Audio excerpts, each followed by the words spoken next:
Chapter 34 of Sense and Sensibility by Jane Austen. Mrs. John Dashwood had so much confidence in her husband's judgment that she waited the very next day on both Mrs. Jennings and her daughter, and her confidence was rewarded by finding even the former, even the woman with whom her sisters were staying, by no means unworthy of her notice. And as for Lady Middleton, she found her one of the most charming women in the world. Lady Middleton was equally pleased with Mrs. Dashwood. There was a kind of cold-hearted selfishness on both sides which mutually attracted them, and they sympathized with each other in an insipid propriety of demeanour and a general want of understanding. The same manners, however, which recommended Mrs. John Dashwood to the good opinion of Lady Middleton did not suit the fancy of Mrs. Jennings, and to her she appeared nothing more than a little proud-looking woman of uncordial address, who met her husband's sisters without any affection, and almost without having anything to say to them. For of the quarter of an hour bestowed on Berkeley Street, she sat at least 7 minutes and a half in silence. Elinor wanted very much to know, though she did not choose to ask, whether Edward was then in town; but nothing would have induced Fanny voluntarily to mention his name before her, till able to tell her that his marriage with Miss Morton was resolved on, or till her husband's expectations on Colonel Brandon were answered, because she believed them still so very much attached to each other that they could not be too sedulously divided in word and deed on every occasion. The intelligence, however, which she would not give, soon flowed from another quarter. Lucy came very shortly to claim Elinor's compassion on being unable to see Edward, though he had arrived in town with Mr. and Mrs. Dashwood. He dared not come to Bartlett's Buildings for fear of detection, and though their mutual impatience to meet was not to be told, they could do nothing at present but write. Edward assured them himself of his being in town, within a very short time, by twice calling in Berkeley Street. Twice was his card found on the table when they returned from their morning's engagements. Elinor was pleased that he had called, and still more pleased that she had missed him. The Dashwoods were so prodigiously delighted with the Middletons, that though not much in the habit of giving anything, they determined to give them a dinner, and soon after their acquaintance began, invited them to dine in Harley Street, where they had taken a very good house for 3 months. Their sisters and Mrs. Jennings were invited likewise, and John Dashwood was careful to secure Colonel Brandon, who, always glad to be where the Miss Dashwoods were, received his eager civilities with some surprise, but much more pleasure. They were to meet Mrs. Ferrars, but Elinor could not learn whether her sons were to be of the party. The expectation of seeing her, however, was enough to make her interested in the engagement, for though she could now meet Edward's mother without that strong anxiety which had once promised to attend such an introduction, though she could now see her with perfect indifference as to her opinion of herself, her desire of being in company with Mrs. Ferrars, her curiosity to know what she was like, was as lively as ever. The interest with which she thus anticipated the party was soon afterwards increased, more powerfully than pleasantly, by her hearing that the Miss Steeles were also to be at it.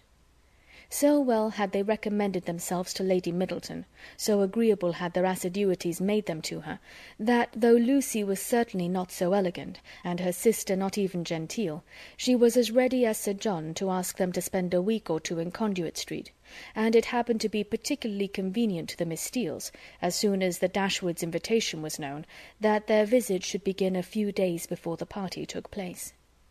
Their claims to the notice of Mrs. John Dashwood, as the nieces of the gentleman who for many years had had the care of her brother, might not have done much, however, towards procuring them seats at her table, but as Lady Middleton's guests they must be welcome. And Lucy, who had long wanted to be personally known to the family, to have a nearer view of their characters and her own difficulties, and to have an opportunity of endeavouring to please them, had seldom been happier in her life than she was on receiving Mrs. John Dashwood's card. On Elinor its effect was very different.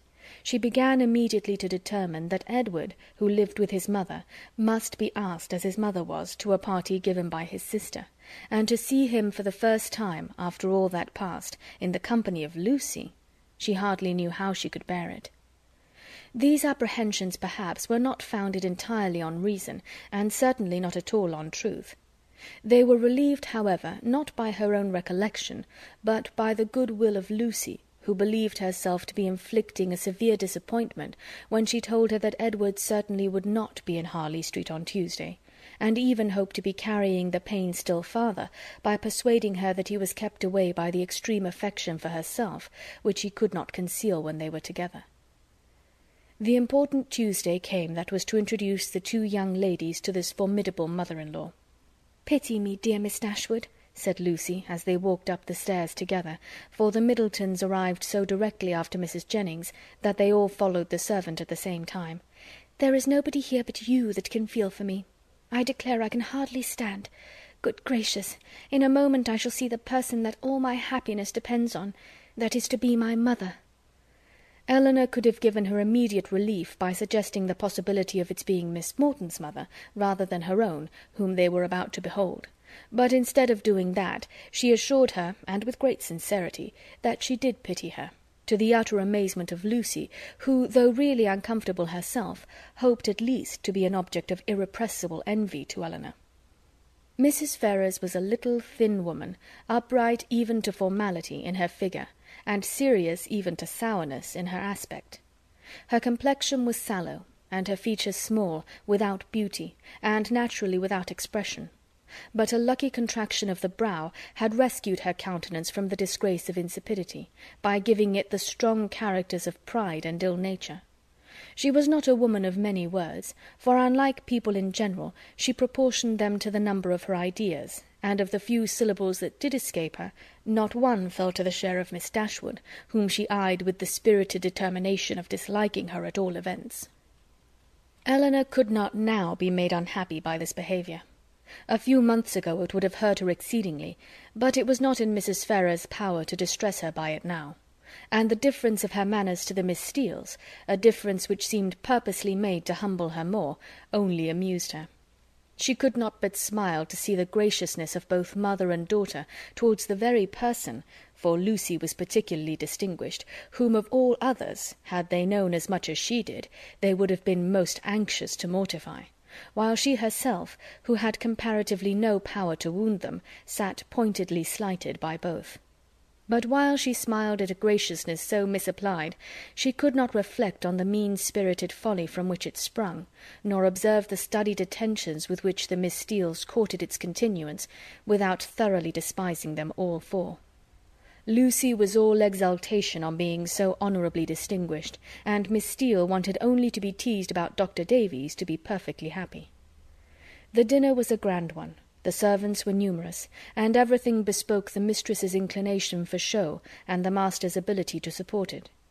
In spite of the improvements and additions which were making to the Norland estate, and in spite of its owner having once been within some £1,000 of being obliged to sell out at a loss, nothing gave any symptom of that indulgence which he had tried to infer from it. No poverty of any kind, except of conversation, appeared; but there the deficiency was considerable. John Dashwood had not much to say for himself that was worth hearing, and his wife had still less. But there was no peculiar disgrace in this, for it was very much the case with the chief of their visitors, who almost all laboured under one or other of these disqualifications for being agreeable: want of sense, either natural or improved; want of elegance; want of spirits; or want of temper. When the ladies withdrew to the drawing-room after dinner, this poverty was particularly evident, for the gentlemen had supplied the discourse with some variety, the variety of politics, enclosing land, and breaking horses; but then it was all over, and one subject only engaged the ladies till coffee came in, which was the comparative heights of Harry Dashwood and Lady Middleton's second son William, who were nearly of the same age.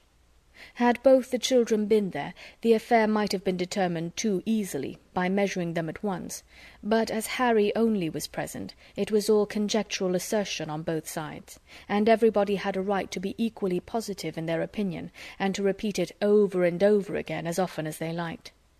The party stood thus. The two mothers, though each really convinced that her own son was the tallest, politely decided in the favour of the other. The two grandmothers, with not less partiality, but more sincerity, were equally earnest in support of their own descendant.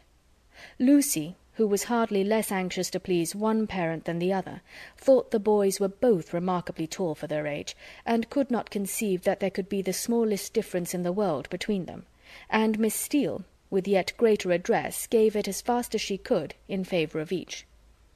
Elinor, having once delivered her opinion on William's side, by which she offended Mrs. Ferrars and Fanny still more, did not see the necessity of enforcing it by any farther assertion, and Marianne, when called on for hers, offended them all by declaring that she had no opinion to give, as she had never thought about it. Before her removing from Norland, Elinor had painted a very pretty pair of screens for her sister-in-law, which being now just mounted and brought home, ornamented her present drawing-room, and these screens, catching the eye of John Dashwood on his following the other gentlemen into the room, were officiously handed by him to Colonel Brandon for his admiration. "These are done by my eldest sister," said he, "and you, as a man of taste, will, I dare say, be pleased with them. I do not know whether you have ever happened to see any of her performances before, but she is in general reckoned to draw extremely well." The Colonel, though disclaiming all pretensions to connoisseurship, warmly admired the screens, as he would have done anything painted by Miss Dashwood, and on the curiosity of the others being of course excited, they were handed round for general inspection. Mrs. Ferrars, not aware of their being Elinor's work, particularly requested to look at them, and after they had received gratifying testimony of Lady Middleton's approbation, Fanny presented them to her mother, considerately informing her at the same time that they were done by Miss Dashwood. Said Mrs. Ferrars, "very pretty," and without regarding them at all, returned them to her daughter. Perhaps Fanny thought for a moment that her mother had been quite rude enough, for, colouring a little, she immediately said, "They are very pretty, ma'am, aren't they?" But then again, the dread of having been too civil, too encouraging herself, probably came over her, for she presently added, "Do you not think they are something in Miss Morton's style of painting, ma'am? She does paint most delightfully. How beautifully her last landscape is done." "Beautifully indeed, but she does everything well." Marianne could not bear this. She was already greatly displeased with Mrs. Ferrars, and such ill-timed praise of another, at Elinor's expense, though she had not any notion of what was principally meant by it, provoked her immediately to say with warmth, "This is admiration of a very particular kind. What is Miss Morton to us? Who knows or who cares for her? It is Elinor of whom we think and speak." And so saying, she took the screens out of her sister-in-law's hands to admire them herself as they ought to be admired. Mrs. Ferrars looked exceedingly angry, and drawing herself up more stiffly than ever, pronounced in retort this bitter philippic, "Miss Morton is Lord Morton's daughter." Fanny looked very angry too, and her husband was all in a fright at his sister's audacity. Elinor was much more hurt by Marianne's warmth than she had been by what produced it, but Colonel Brandon's eyes, as they were fixed on Marianne, declared that he noticed only what was amiable in it, the affectionate heart which could not bear to see a sister slighted in the smallest point. Marianne's feelings did not stop there.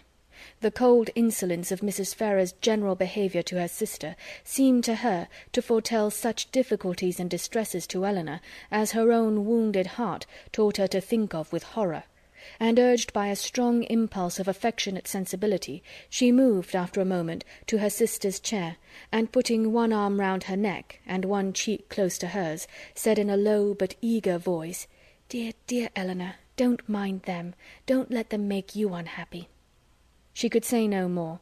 Her spirits were quite overcome, and hiding her face on Elinor's shoulder, she burst into tears. Everybody's attention was called, and almost everybody was concerned. Colonel Brandon rose up and went to them without knowing what he did. Mrs. Jennings, with a very intelligent "Ah, poor dear," immediately gave her salts, and Sir John felt so desperately enraged against the author of this nervous distress that he instantly changed his seat to one close by Lucy Steele, and gave her, in a whisper, a brief account of the whole shocking affair. In a few minutes, however, Marianne was recovered enough to put an end to the bustle, and sit down among the rest, though her spirits retained the impression of what had passed the whole evening. "Poor Marianne," said her brother to Colonel Brandon, in a low voice, as soon as he could secure his attention. "She has not such good health as her sister. She is very nervous. She has not Elinor's constitution. and one must allow that there is something very trying to a young woman who has been a beauty in the loss of her personal attractions. You would not think it, perhaps, but Mary Ann was remarkably handsome a few months ago, quite as handsome as Elinor. Now you see it is all gone. End of chapter 34. Chapter 35 of Sense and Sensibility by Jane Austen. Elinor's curiosity to see Mrs. Ferrars was satisfied. She had found in her everything that could tend to make a farther connection between the families undesirable. She had seen enough of her pride, her meanness, and her determined prejudice against herself, to comprehend all the difficulties that must have perplexed the engagement, and retarded the marriage, of Edward and herself, had he been otherwise free. And she had seen almost enough to be thankful for her own sake that one greater obstacle prevented her from suffering under any other of Mrs. Ferrars's creation, preserved her from all dependence upon her caprice, or any solicitude for her good opinion. Or at least, if she did not bring herself quite to rejoice in Edward's being fettered to Lucy, she determined that had Lucy been more amiable, she ought to have rejoiced. She wondered that Lucy's spirits could be so very much elevated by the civility of Mrs. Ferrars, that her interest and her vanity should so very much blind her, as to make the attention which seemed only paid her because she was not Elinor appear a compliment to herself, or to allow her to derive encouragement from a preference only given her because her real situation was unknown. But that it was so had not only been declared by Lucy's eyes at the time, but was declared over again the next morning more openly, for at her particular desire Lady Middleton set her down in Berkeley Street, on the chance of seeing Elinor alone, to tell her how happy she was. The chance proved a lucky one, for a message from Mrs. Palmer soon after she arrived carried Mrs. Jennings away. "My dear friend," cried Lucy as soon as they were by themselves, "I come to talk to you of my happiness. Could anything be so flattering as Mrs. Ferrars's way of treating me yesterday? So exceeding affable as she was. You know how I dreaded the thoughts of seeing her, but the very moment I was introduced there was such an affability in her behaviour as really should seem to say she had took quite a fancy to me. Now was it not so? You saw it all, and was not you quite struck with it?" "She was certainly very civil to you." "Civil? Did you see nothing but only civility? I saw a vast deal more. Such kindness as fell to the share of nobody but me. No pride, no hauteur, and your sister just the same, all sweetness and affability." Elinor wished to talk of something else, but Lucy still pressed her to own that she had reason for her happiness, and Elinor was obliged to go on. "Undoubtedly, if they had known your engagement," said she, "nothing could be more flattering than their treatment of you, but as that was not the case—" "I guessed you would say so," replied Lucy quickly, "but there was no reason in the world why Mrs. Ferrars should seem to like me, if she did not, and her liking me is everything. You shan't talk me out of my satisfaction. I am sure it will all end well, and there will be no difficulties at all to what I used to think. Mrs. Ferrars is a charming woman, and so is your sister. They are both delightful women indeed. I wonder I should never hear you say how agreeable Mrs. Dashwood was." To this Elinor had no answer to make, and did not attempt any. "Are you ill, Miss Dashwood? You seem low. You don't speak. Sure you aren't well?" "I never was in better health." "I am glad of it with all my heart, but really you did not look it. I should be sorry to have you ill, you that have been the greatest comfort to me in the world. Heaven knows what I should have done without your friendship." Elinor tried to make a civil answer, though doubting her own success, but it seemed to satisfy Lucy, for she directly replied, "Indeed, I am perfectly convinced of your regard for me, and next to Edward's love, it is the greatest comfort I have. Poor Edward! But now there is one good thing, we shall be able to meet, and meet pretty often, for Lady Middleton's delighted with Mrs. Dashwood, so we shall be a good deal in Harley Street, I dare say, and Edward spends half his time with his sister. Besides, Lady Middleton and Mrs. Ferrars will visit now, and Mrs. Ferrars and your sister were both so good to say more than once they should always be glad to see me. They are such charming women. I am sure if ever you tell your sister what I think of her, you cannot speak too high." But Elinor would not give her any encouragement to hope that she should tell her sister. Lucy continued, "I am sure I should have seen it in a moment if Mrs. Ferrars had took a dislike to me. If she had only made me a formal courtesy, for instance, without saying a word, and never after had took any notice of me, and never looked at me in a pleasant way, you know what I mean. If I had been treated in that forbidding sort of way, I should have gave it all up in despair. I could not have stood it. For where she does dislike, I know it is most violent." Elinor was prevented from making any reply to this civil triumph by the doors being thrown open, the servants announcing Mr. Ferrars, and Edward's immediately walking in. It was a very awkward moment, and the countenance of each showed that it was so.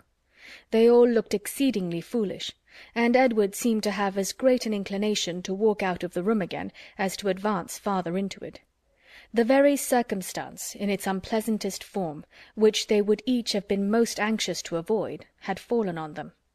They were not only all three together, but were together without the relief of any other person. The ladies recovered themselves first. It was not Lucy's business to put herself forward, and the appearance of secrecy must still be kept up. She could therefore only look her tenderness, and, after slightly addressing him, said no more. But Elinor had more to do, and so anxious was she, for his sake and her own, to do it well, that she forced herself, after a moment's recollection, to welcome him with a look and manner that were almost easy and almost open, and another struggle, another effort, still improved them.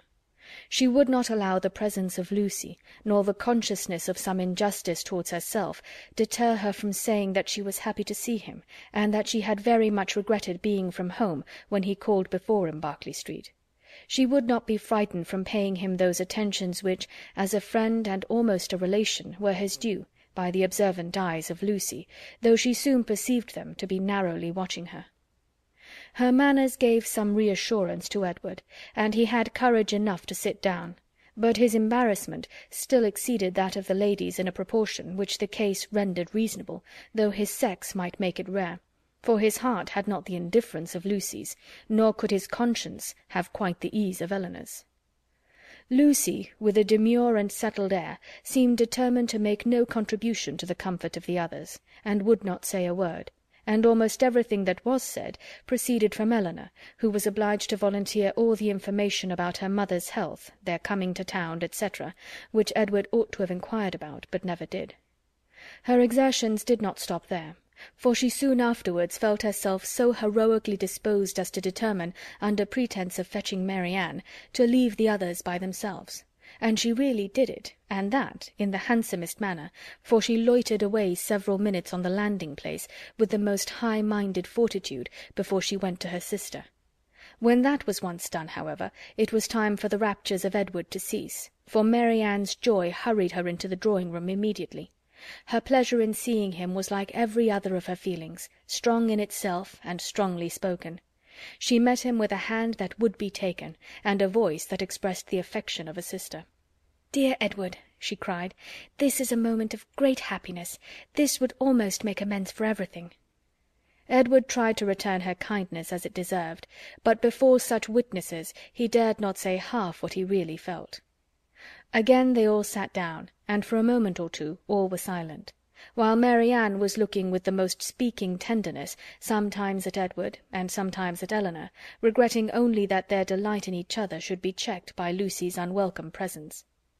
Edward was the first to speak, and it was to notice Mary Ann's altered looks, and express his fear of her not finding London agree with her.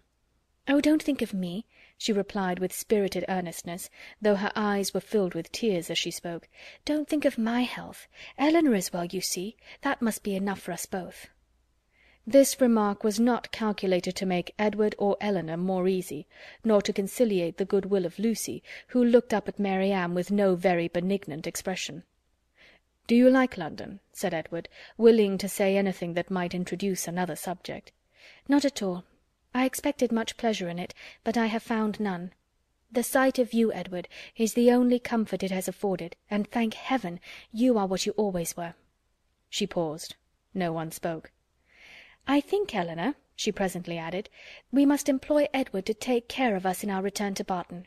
In a week or two, I suppose, we shall be going, and I trust Edward will not be very unwilling to accept the charge." Poor Edward muttered something, but what it was nobody knew, not even himself. But Mary Ann, who saw his agitation, and could easily trace it to whatever cause best pleased herself, was perfectly satisfied, and soon talked of something else. "We spent such a day, Edward, in Harley Street yesterday. So dull, so wretchedly dull. But I have much to say to you on that head which cannot be said now." And with this admirable discretion did she defer the assurance of her finding their mutual relatives more disagreeable than ever, and of her being particularly disgusted with his mother, till they were more in private. "But why were you not there, Edward? Why did not you come?" "I was engaged elsewhere." "Engaged? But what was that, when such friends were to be met?" "Perhaps, Miss Mary Ann," cried Lucy, eager to take some revenge on her, "you think young men never stand upon engagements if they have no mind to keep them, little as well as great." Elinor was angry, but Mary Ann seemed entirely insensible of the sting, for she calmly replied, "Not so indeed, for seriously speaking, I am very sure that conscience only kept Edward from Harley Street, and I really believe he has the most delicate conscience in the world, the most scrupulous in performing every engagement, however minute, and however it may make against his interest or pleasure. He is the most fearful of giving pain, of wounding expectation, and the most incapable of being selfish, of anybody I ever saw. Edward, it is so, and I will say it. What, are you never to hear yourself praised? Then you must be no friend of mine, for those who will accept of my love and esteem must submit to my open commendation." The nature of her commendation in the present case, however, happened to be particularly ill-suited to the feelings of 2/3 of her auditors, and was so very unexhilarating to Edward that he very soon got up to go away. "Going so soon?" said Mary Ann. "My dear Edward, this must not be." And drawing him a little aside, she whispered her persuasion that Lucy could not stay much longer. But even this encouragement failed, for he would go away, and Lucy, who would have outstayed him had his visit lasted 2 hours, soon afterwards went away. "What can bring her here so often?" said Mary Ann on her leaving them. "Could not she see that we wanted her gone? How teasing to Edward!" "Why so? We were all his friends, and Lucy has been the longest known to him of any. It is but natural that he should like to see her as well as ourselves." Mary Ann looked at her steadily and said, "You know, Elinor, that this is a kind of talking which I cannot bear. If you only hope to have your assertion contradicted, as I must suppose to be the case, you ought to recollect that I am the last person in the world to do it. I cannot descend to be tricked out of assurances that are not really wanted." She then left the room, and Elinor dared not follow her to say more, for bound as she was by her promise of secrecy to Lucy, she could give no information that would convince Mary Ann; and painful as the consequences of her still continuing in an error might be, she was obliged to submit to it.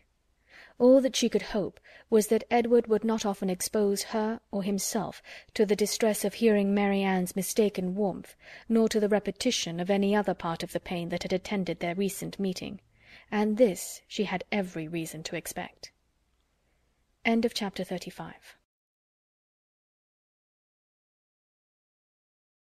Chapter 36 of Sense and Sensibility by Jane Austen. Within a few days after this meeting, the newspapers announced to the world that the lady of Thomas Palmer, Esquire, was safely delivered of a son and heir, a very interesting and satisfactory paragraph, at least to all those intimate connections who knew it before.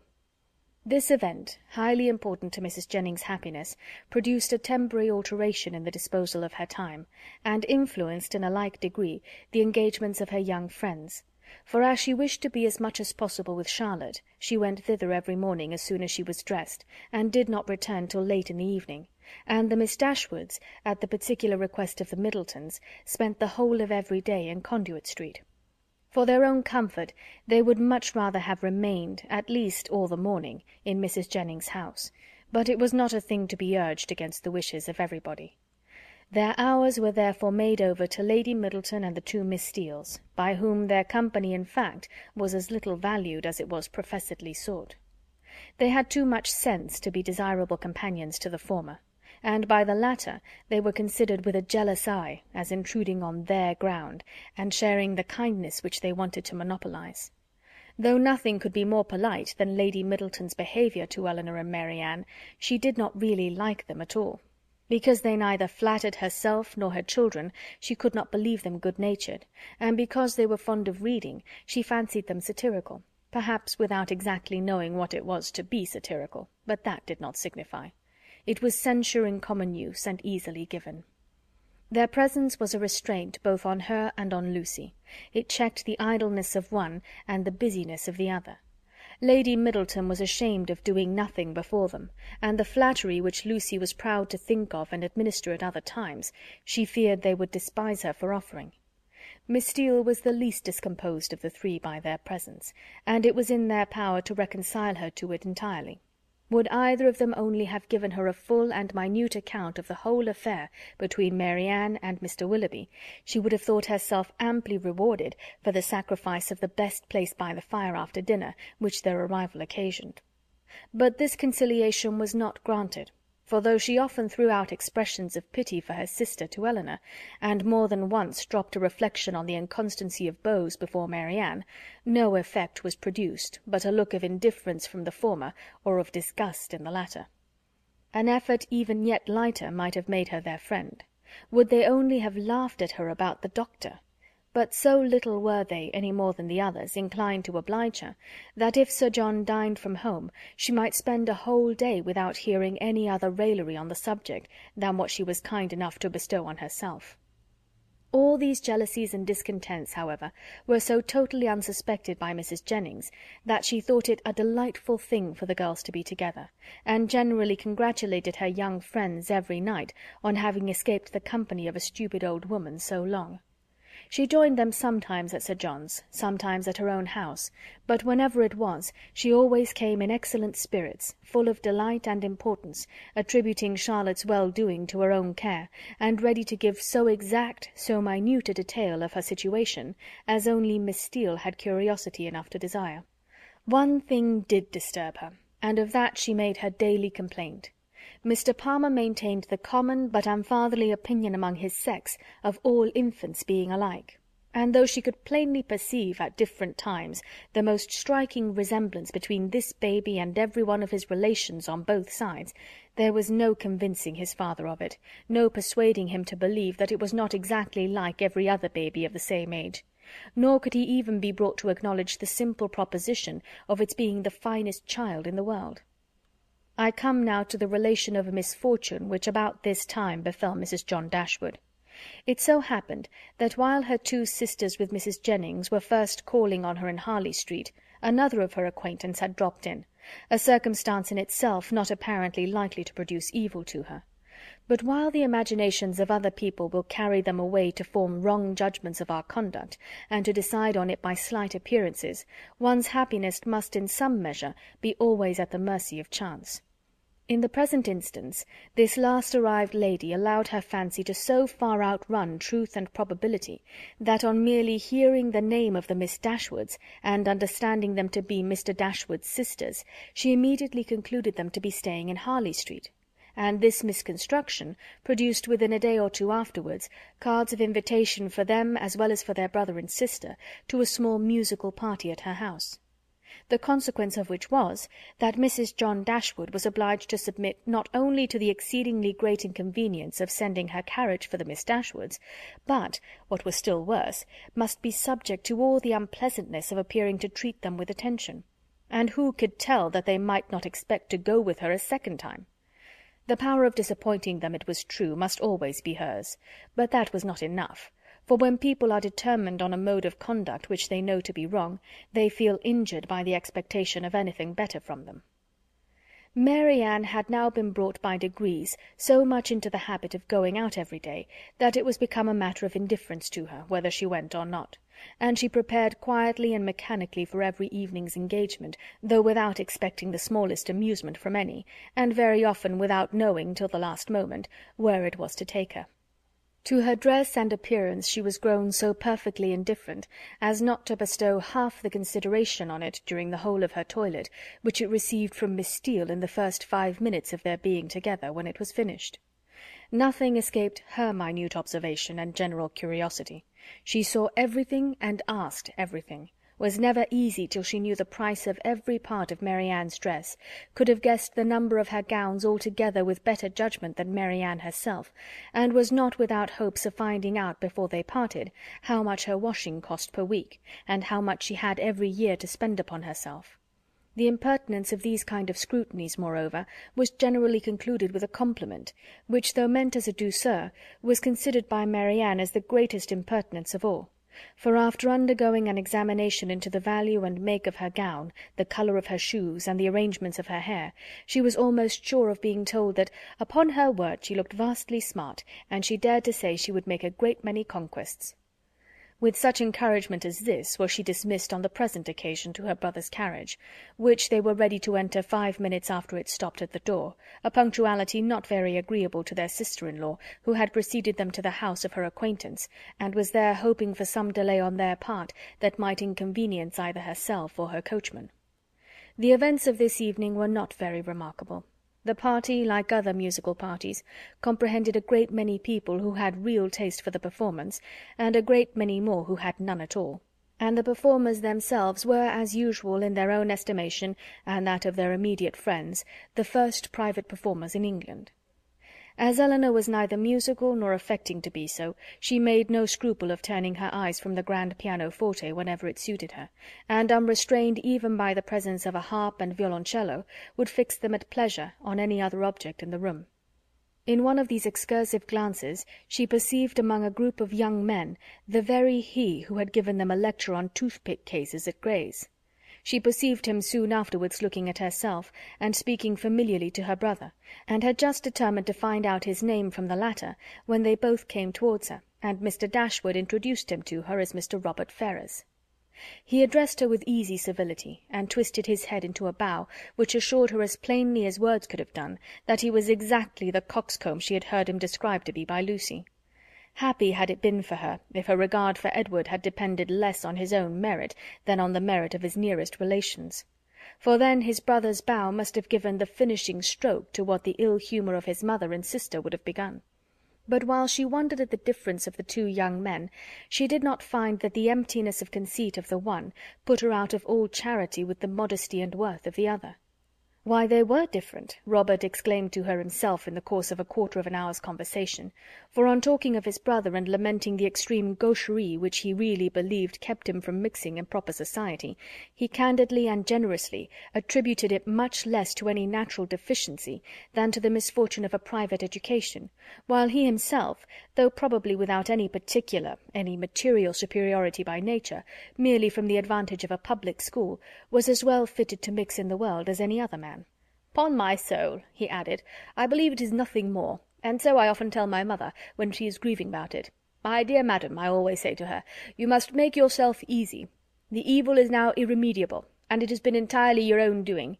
Why would you be persuaded by my uncle Sir Robert, against your own judgment, to place Edward under private tuition at the most critical time of his life? If you had only sent him to Westminster as well as myself, instead of sending him to Mr. Pratt's, all this would have been prevented. This is the way in which I always consider the matter, and my mother is perfectly convinced of her error." Elinor would not oppose his opinion, because whatever might be her general estimation of the advantage of a public school, she could not think of Edward's abode in Mr. Pratt's family with any satisfaction. "You reside in Devonshire, I think," was his next observation, "in a cottage near Dawlish."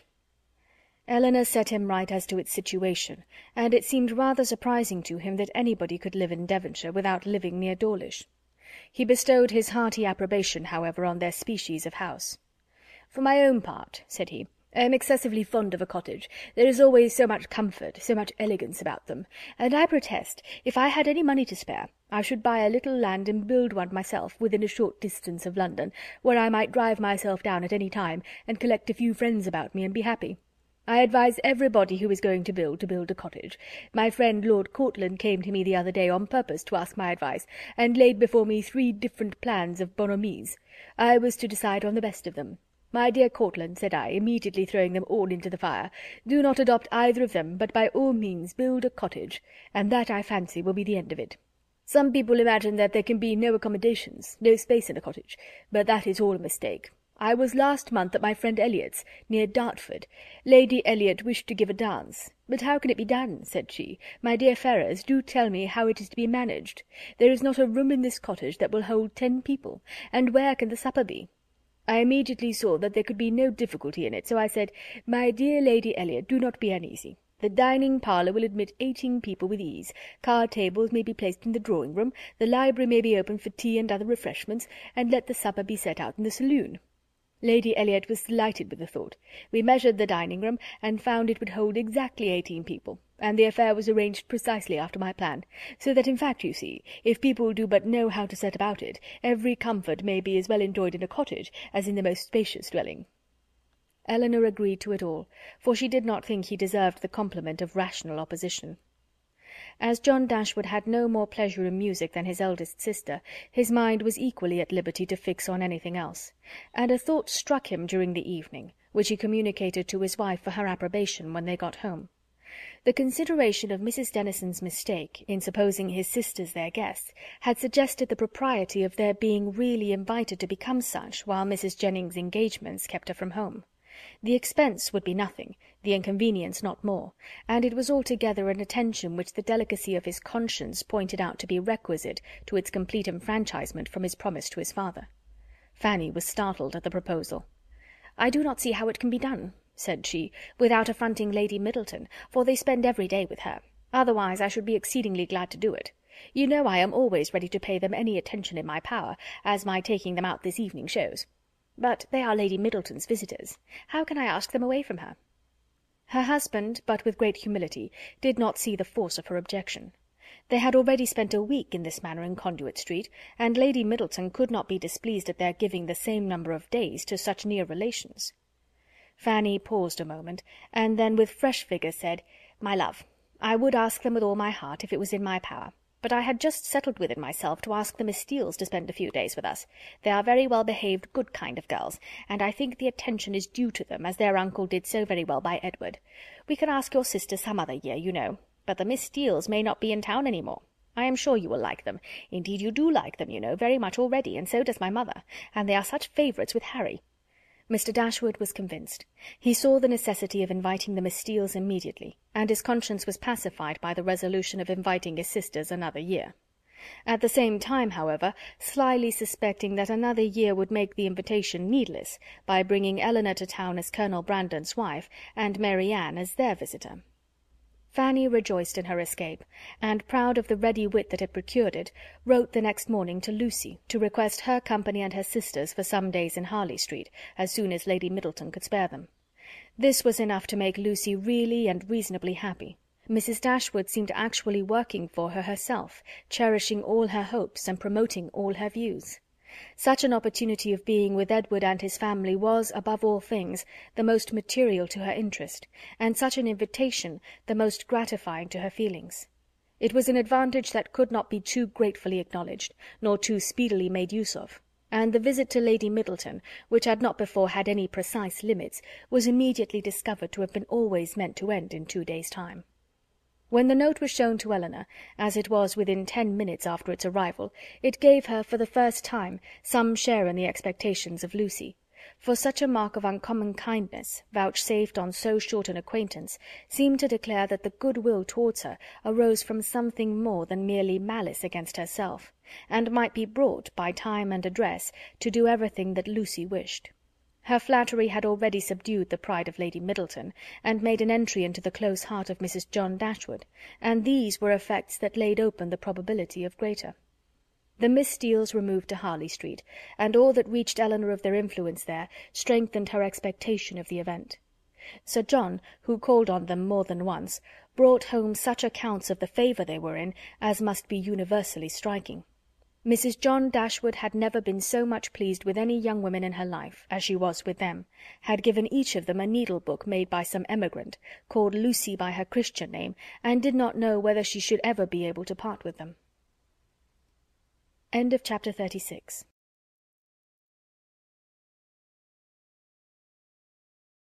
Chapter 37 of Sense and Sensibility by Jane Austen. Mrs. Palmer was so well at the end of a fortnight that her mother felt it no longer necessary to give up the whole of her time to her, and contenting herself with visiting her once or twice a day, returned from that period to her own home and her own habits, in which she found the Miss Dashwoods very ready to resume their former share. About the third or fourth morning after being thus resettled in Berkeley Street, Mrs. Jennings, on returning from her ordinary visit to Mrs. Palmer, entered the drawing-room, where Elinor was sitting by herself, with an air of such hurrying importance as prepared her to hear something wonderful, and giving her only time to form that idea, began directly to justify it by saying, "Lord, my dear Miss Dashwood, have you heard the news?" "No, ma'am. What is it?" "Something so strange, but you shall hear it all. When I got to Mr. Palmer's, I found Charlotte quite in a fuss about the child. She was sure it was very ill. It cried and fretted, and was all over pimples. So I looked at it directly, and, 'Lord, my dear,' says I, 'it is nothing in the world but the red gum,' and nurse said just the same, but Charlotte, she would not be satisfied, so Mr. Donovan was sent for, and luckily he happened to just come in from Harley Street, so he stepped over directly, and as soon as ever he saw the child, he said, just as we did, that it was nothing in the world but the red gum, and then Charlotte was easy. And so, just as he was going away again, it came into my head, I am sure I do not know how I happened to think of it, but it came into my head to ask him if there was any news.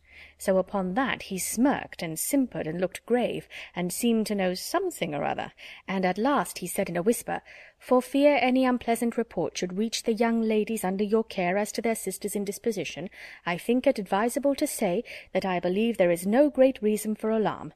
I hope Mrs. Dashwood will do very well.'" "What, is Fanny ill?" "That is exactly what I said, my dear. 'Lord,' says I, 'is Mrs. Dashwood ill?' So then it all came out, and the long and the short of the matter, by all I can learn, seems to be this. Mr. Edward Ferrars, the very young man I used to joke with you about, but however, as it turns out, I am monstrous glad there was never anything in it, Mr. Edward Ferrars, it seems, has been engaged above this 12-month to my cousin Lucy. There's for you, my dear, and not a creature knowing a syllable of the matter except Nancy. Could you have believed such a thing possible? There is no great wonder in their liking one another, but that matters should be brought so forward between them, and nobody suspect it, that is strange. I never happened to see them together, or I am sure I should have found it out directly. Well, and so this was kept a great secret for fear of Mrs. Ferrars, and neither she nor your brother or sister suspected a word of the matter, till this very morning poor Nancy, who you know is a well-meaning creature, but no conjurer, popped it all out. 'Lord,' thinks she to herself, 'they are all so fond of Lucy, to be sure they will make no difficulty about it,' and so away she went to your sister, who was sitting all alone at her carpet-work, little suspecting what was to come, for she had just been saying to your brother only 5 minutes before that she thought to make a match between Edward and some lord's daughter or other, I forget who. So you may think what a blow it was to all her vanity and pride. She fell into violent hysterics immediately, with such screams as reached your brother's ears as he was sitting in his own dressing-room downstairs, thinking about writing a letter to his steward in the country. So up he flew directly, and a terrible scene took place, for Lucy was come to them by that time, little dreaming what was going on. Poor soul, I pity her, and I must say I think she was used very hardly, for your sister scolded like any fury, and soon drove her into a fainting fit. Nancy, she fell upon her knees and cried bitterly, and your brother, he walked about the room, and said he did not know what to do. Mrs. Dashwood declared they should not stay a minute longer in the house, and your brother was forced to go down upon his knees too, to persuade her to let them stay till they had packed up their clothes. Then she fell into hysterics again, and he was so frightened that he would send for Mr. Donovan, and Mr. Donovan found the house in all this uproar.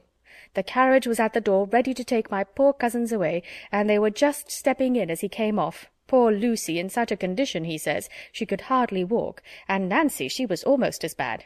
I declare, I have no patience with your sister, and I hope with all my heart it will be a match in spite of her.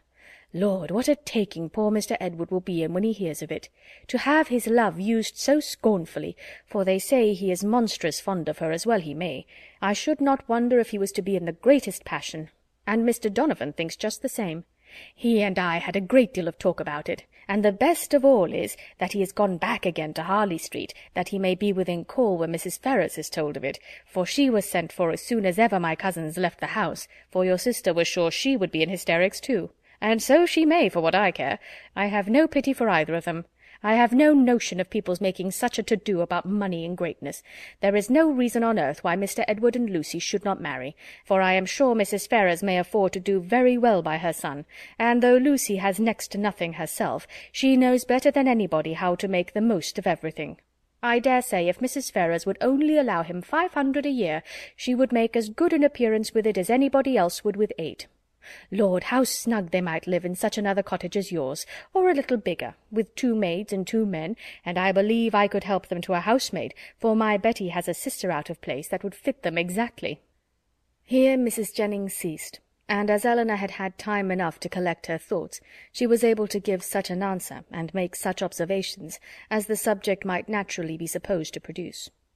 Happy to find that she was not suspected of any extraordinary interest in it, that Mrs. Jennings, as she had of late often hoped might be the case, had ceased to imagine her at all attached to Edward, and happy, above all the rest, in the absence of Mary Ann, she felt very well able to speak of the affair without embarrassment, and to give her judgment, as she believed, with impartiality on the conduct of every one concerned in it.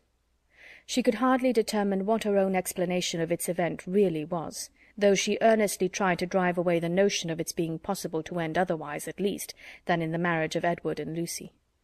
What Mrs. Ferrars would say and do, though there could be no doubt of its nature, she was anxious to hear, and still more anxious to know how Edward would conduct himself. For him she felt much compassion, for Lucy very little, and it cost her some pains to procure that little. For the rest of the party, none at all. As Mrs. Jennings could talk of no other subject, Elinor soon saw the necessity of preparing Mary Ann for its discussion. No time was to be lost in undeceiving her, in making her acquainted with the real truth, and in endeavouring to bring her to hear it talked of by others, without betraying that she felt any uneasiness for her sister, or any resentment against Edward. Elinor's office was a painful one. She was going to remove what she really believed to be her sister's chief consolation, to give such particulars of Edward as she feared would ruin him for ever in her good opinion, and to make Mary Ann, by a resemblance in their situations, which to her fancy would seem strong, feel all her own disappointment over again. But unwelcome as such a task must be, it was necessary to be done, and Elinor therefore hastened to perform it. She was very far from wishing to dwell on her own feelings, or to represent herself as suffering much, any otherwise than as the self-command she had practised since her first knowledge of Edward's engagement might suggest a hint of what was practicable to Mary Ann. Her narration was clear and simple, and though it could not be given without emotion, it was not accompanied by violent agitation nor impetuous grief. That belonged rather to the hearer, for Mary Ann listened with horror and cried excessively. Elinor was to be the comforter of others in her own distresses no less than in theirs, and all the comfort that could be given by assurances of her own composure of mind, and a very earnest vindication of Edward from every charge but of imprudence, was readily offered. But Mary Ann for some time would give credit to neither. Edward seemed a second Willoughby, and acknowledging, as Elinor did, that she had loved him most sincerely, could she feel less than herself? As for Lucy Steele, she considered her so totally unamiable, so absolutely incapable of attaching a sensible man, that she could not be persuaded at first to believe, and afterwards to pardon, any former affection of Edward for her. She would not even admit it to have been natural, and Elinor left her to be convinced that it was so, by that which only could convince her, a better knowledge of mankind. Her first communication had reached no farther than to state the fact of the engagement, and the length of time it had existed. Mary Ann's feelings had then broken in, and put an end to all regularity of detail, and for some time all that could be done was to soothe her distress, lessen her alarms, and combat her resentment. The first question on her side, which led to further particulars, was, "How long has this been known to you, Elinor? Has he written to you?" "I have known it these 4 months. When Lucy first came to Barton Park last November, she told me in confidence of her engagement." At these words Mary Ann's eyes expressed the astonishment which her lips could not utter. After a pause of wonder she exclaimed, "4 months? Have you known of this 4 months?" Elinor confirmed it. "What, while attending me in all my misery, has this been on your heart, and I have reproached you for being happy?" It was not fit that you should then know how much I was the reverse." 4 months!" cried Mary Ann again. "So calm, so cheerful! How have you been supported?" "By feeling that I was doing my duty. My promise to Lucy obliged me to be secret. I owed it to her, therefore, to avoid giving any hint of the truth, and I owed it to my family and friends not to create in them a solicitude about me which it could not be in my power to satisfy." Mary Ann seemed much struck. "I have very often wished to undeceive yourself and my mother," added Elinor, "and once or twice I have attempted it, but without betraying my trust I never could have convinced you." 4 months! And yet you loved him! "Yes, but I did not love only him, and while the comfort of others was dear to me, I was glad to spare them from knowing how much I felt. Now I can think and speak of it with little emotion. I would not have you suffer on my account, for I assure you I no longer suffer materially myself. I have many things to support me. I am not conscious of having provoked the disappointment by any imprudence of my own. I have borne it as much as possible without spreading it farther. I acquit Edward of essential misconduct. I wish him very happy, and I am so sure of his always doing his duty, that, though now he may harbour some regret, in the end he must become so. Lucy does not want sense, and that is the foundation on which everything good may be built. And after all, Mary Ann, after all that is bewitching in the idea of a single and constant attachment, and all that can be said of one's happiness depending entirely on one particular person, it is not meant, it is not fit, it is not possible that it should be so.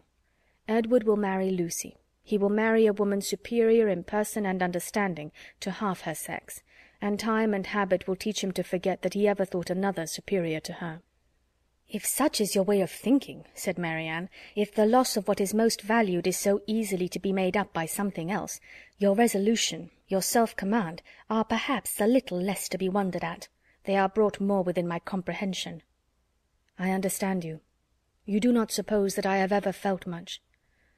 For 4 months, Mary Ann, I have had all this hanging on my mind, without being at liberty to speak of it to a single creature, knowing that it would make you and my mother most unhappy whenever it were explained to you, yet unable to prepare you for it in the least. It was told me, it was in a manner forced on me by the very person herself, whose prior engagement ruined all my prospects, and told me, as I thought, with triumph. This person's suspicions, therefore, I have had to oppose, by endeavouring to appear indifferent where I have been most deeply interested. And it has not been only once. I have had her hopes and exultation to listen to again and again. I have known myself to be divided from Edward forever, without hearing one circumstance that could make me less desire the connection. Nothing has proved him unworthy, nor has anything declared him indifferent to me. I have had to contend with the unkindness of his sister and the insolence of his mother, and have suffered the punishment of an attachment without enjoying its advantages. And all this has been going on at a time when, as you know too well, it has not been my only unhappiness. If you can think me capable of ever feeling, surely you may suppose that I have suffered now. The composure of mind with which I have brought myself at present to consider the matter, the consolation that I have been willing to admit, have been the effect of constant and painful exertion. They did not spring up of themselves. They did not occur to relieve my spirits at first. No, Mary Ann. Then, if I had not been bound to silence, perhaps nothing could have kept me entirely, not even what I owed to my dearest friends, from openly showing that I was very unhappy." Mary Ann was quite subdued. "Oh, Elinor," she cried, "you have made me hate myself forever. How barbarous have I been to you, you who have been my only comfort, who have borne with me in all my misery, who have seemed to be only suffering for me. Is this my gratitude? Is this the only return I can make you? Because your merit cries out upon myself, I have been trying to do it away." The tenderest caresses followed this confession. In such a frame of mind as she was now in, Elinor had no difficulty in obtaining from her whatever promise she required, and at her request Mary Ann engaged never to speak of the affair to anyone with the least appearance of bitterness, to meet Lucy without betraying the smallest increase of dislike to her, and even to see Edward himself, if chance should bring them together, without any diminution of her usual cordiality. These were great concessions, but where Mary Ann felt that she had injured, no reparation could be too much for her to make. She performed her promise of being discreet to admiration. She attended to all that Mrs. Jennings had to say upon the subject with an unchanging complexion, dissented from her in nothing, and was heard 3 times to say, "Yes, ma'am." She listened to her praise of Lucy with only moving from one chair to another, and when Mrs. Jennings talked of Edward's affection, it cost her only a spasm in her throat. Such advances towards heroism in her sister made Elinor feel equal to anything herself. The next morning brought a farther trial of it in a visit from their brother, who came with a most serious aspect to talk over the dreadful affair, and bring them news of his wife. "You have heard, I suppose," said he with great solemnity, as soon as he was seated, "of the very shocking discovery that took place under our roof yesterday." They all looked their assent. It seemed too awful a moment for speech. "Your sister," he continued, "has suffered dreadfully. Mrs. Ferrars, too. In short, it has been a scene of such complicated distress, but I will hope that the storm may be weathered without our being any of us quite overcome. Poor Fanny! She was in hysterics all yesterday, but I would not alarm you too much. Donovan says there is nothing materially to be apprehended. Her constitution is a good one, and her resolution equal to anything. She has borne it all with the fortitude of an angel. She says she never shall think well of anybody again, and one cannot wonder at it, after being so deceived. Meeting with such ingratitude, where so much kindness had been shown, so much confidence had been placed. It was quite out of the benevolence of her heart that she had asked these young women to her house, merely because she thought they deserved some attention, were harmless, well-behaved girls, and would be pleasant companions, for otherwise we both wished very much to have invited you and Mary Ann to be with us, while your kind friend there was attending her daughter. And now to be so rewarded! I wish with all my heart, says poor Fanny in her affectionate way, that we had asked your sisters instead of them." Here he stopped to be thanked, which being done, he went on. "What poor Mrs. Ferrars has suffered, when first Fanny broke it to her, is not to be described. While she, with the truest affection, had been planning a most eligible connection for him, was it to be supposed that he could be all the time secretly engaged to another person? Such a suspicion could never have entered her head. If she suspected any prepossession elsewhere, it could not be in that quarter. There, to be sure, she said, I might have thought myself safe. She was quite in an agony. We consulted together, however, as to what should be done, and at last she determined to send for Edward.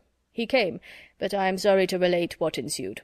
All that Mrs. Ferrars could say to make him put an end to the engagement, assisted too, as you may well suppose, by my arguments, and Fanny's entreaties, was of no avail. Duty, affection, everything was disregarded. I never thought Edward so stubborn, so unfeeling before. His mother explained to him her liberal designs, in case of his marrying Miss Morton, told him she would settle on him the Norfolk estate, which, clear of land tax, brings in a good 1,000 a year. Offered even, when matters grew desperate, to make it 1,200, and in opposition to this, if he still persisted in this low connection, represented to him the certain penury that must attend the match. His own £2,000, she protested, should be his all. She would never see him again, and so far would she be from affording him the smallest assistance, that if he were to enter into any profession with a view of better support, she would do all in her power to prevent him advancing in it. Here Mary Ann, in an ecstasy of indignation, clapped her hands together and cried, "Gracious God, can this be possible?" "You may well wonder, Mary Ann," replied her brother, "at the obstinacy which could resist such arguments as these. Your exclamation is very natural." Mary Ann was going to retort, but she remembered her promises and forbore. "All this, however," he continued, "was urged in vain.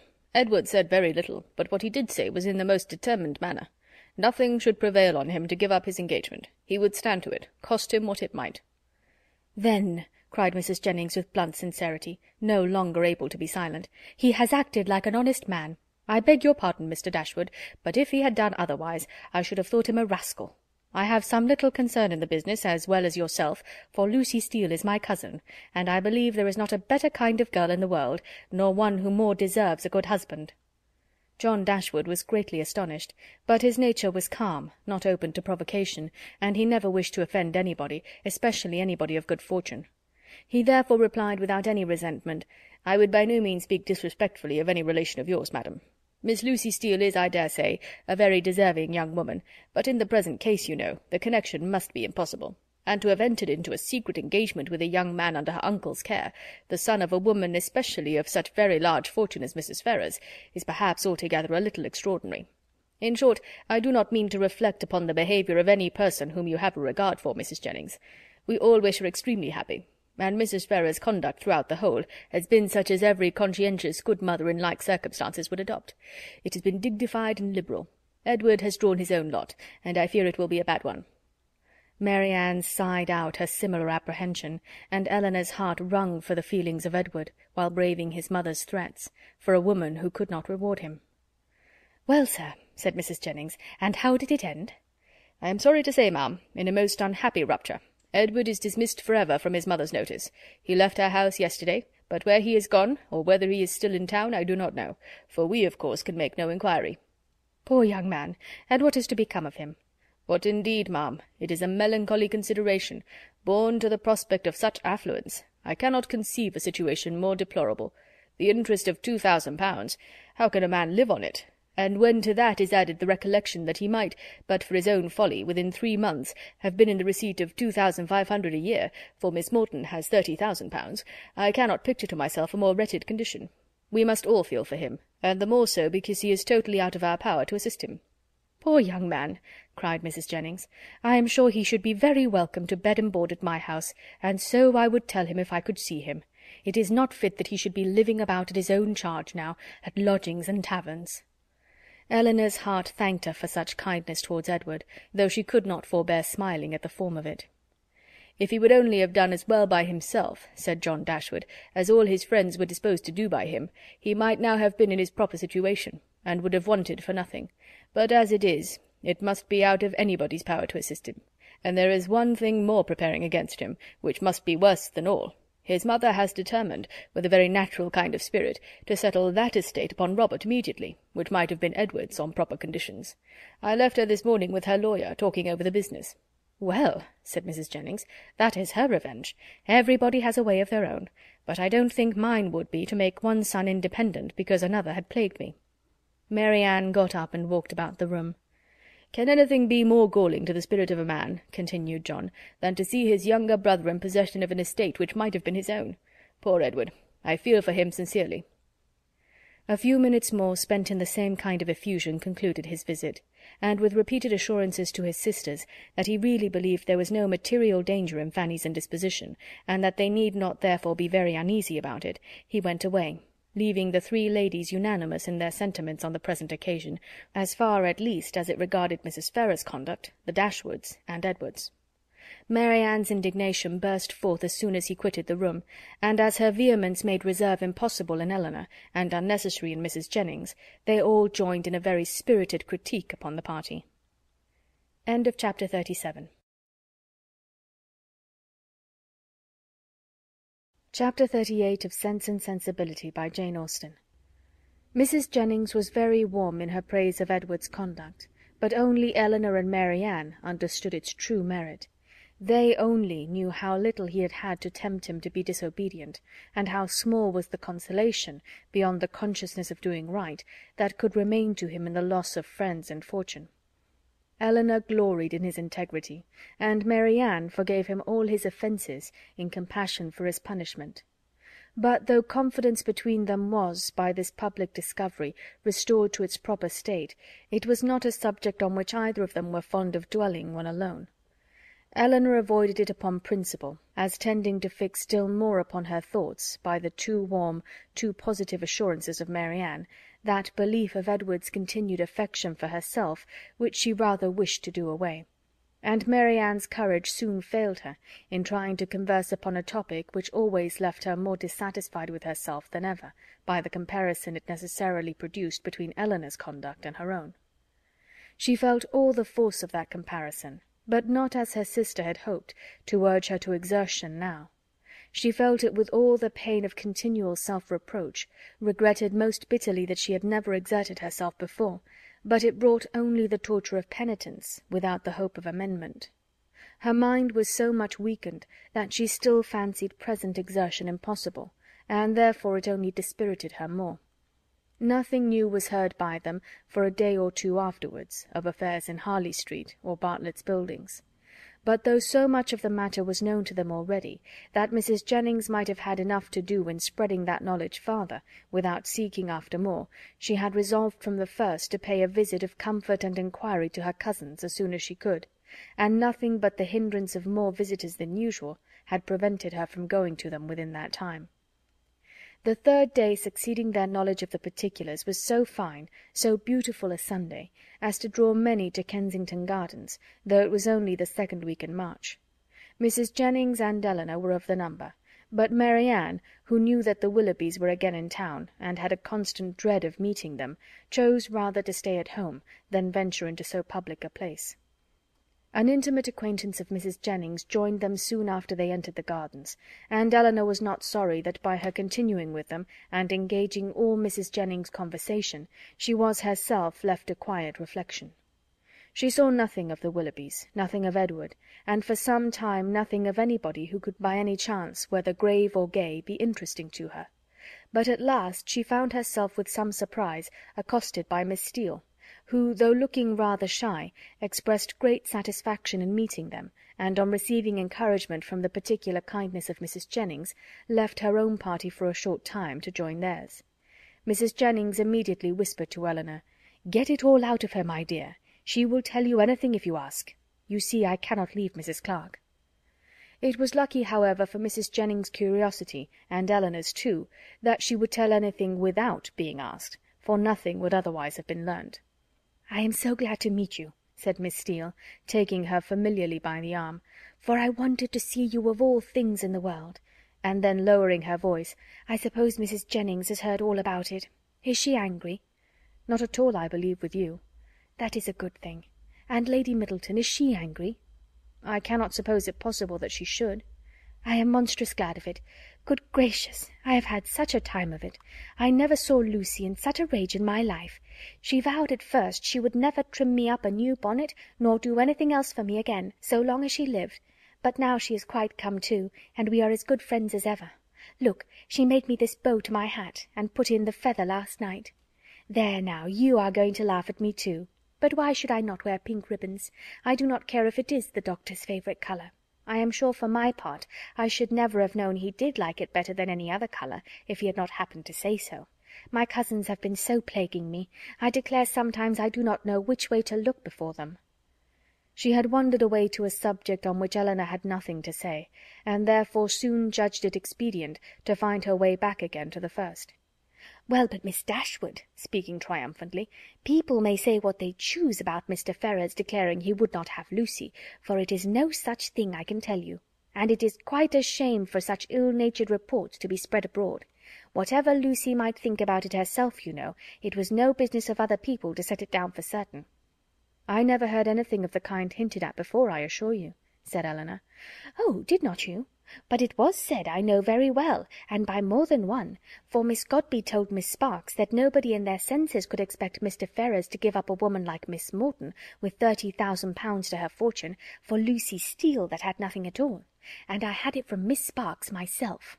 And besides that, my cousin Richard said himself that when it came to the point he was afraid Mr. Ferrars would be off, and when Edward did not come near us for 3 days, I could not tell what to think myself, and I believe in my heart Lucy gave it all up for lost. For we came away from your brother's Wednesday, and we saw nothing of him not all Thursday, Friday, and Saturday, and did not know what was become of him. Once Lucy thought to write to him, but then her spirits rose against that. However, this morning he came just as we came home from church, and then it all came out, how he had been sent for Wednesday to Harley Street, and been talked to by his mother and all of them, and how he had declared before them all that he loved nobody but Lucy, and nobody but Lucy would he have. And how he had been so worried by what passed, that as soon as he had went away from his mother's house, he had got upon his horse and ridden to the country, somewhere or other, and how he had stayed about at an inn all Thursday and Friday, on purpose to get the better of it. And after thinking it all over and over again, he said it seemed to him as if now he had no fortune and no nothing at all, it would be quite unkind to keep her on to the engagement, because it must be for her loss, for he had nothing but £2,000, and no hope of anything else, and if he was to go into orders, as he had some thoughts, he could get nothing but a curacy, and how was they to live upon that?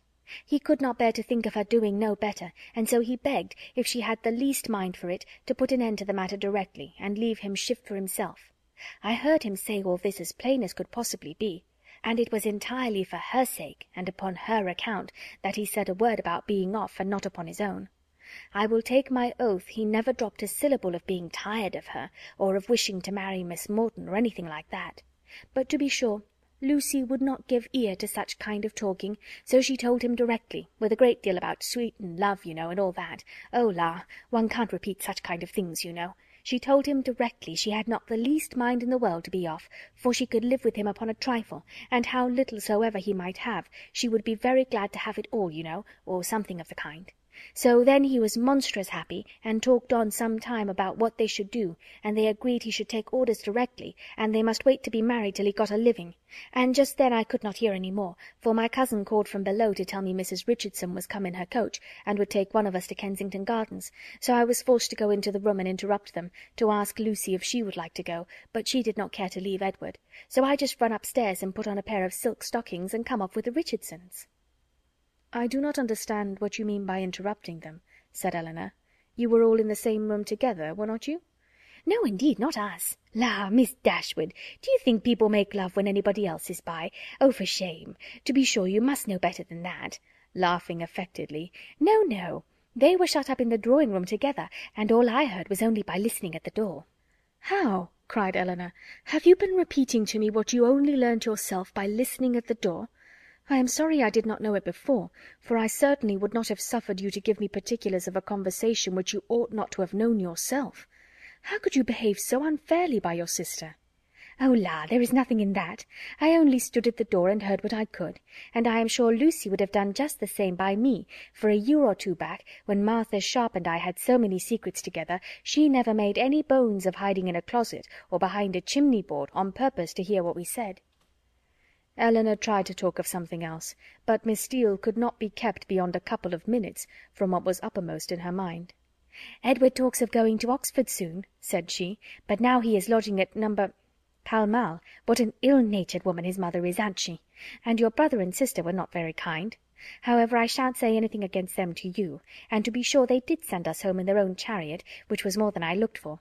And for my part, I was all in a fright for fear your sister should ask us for the huswives she gave us a day or two before, but however nothing was said about them, and I took care to keep mine out of sight. Edward have got some business at Oxford, he says, so we must go there for a time, and after that, as soon as he can light upon a bishop, he will be ordained. I wonder what curacy he will get. Good gracious!"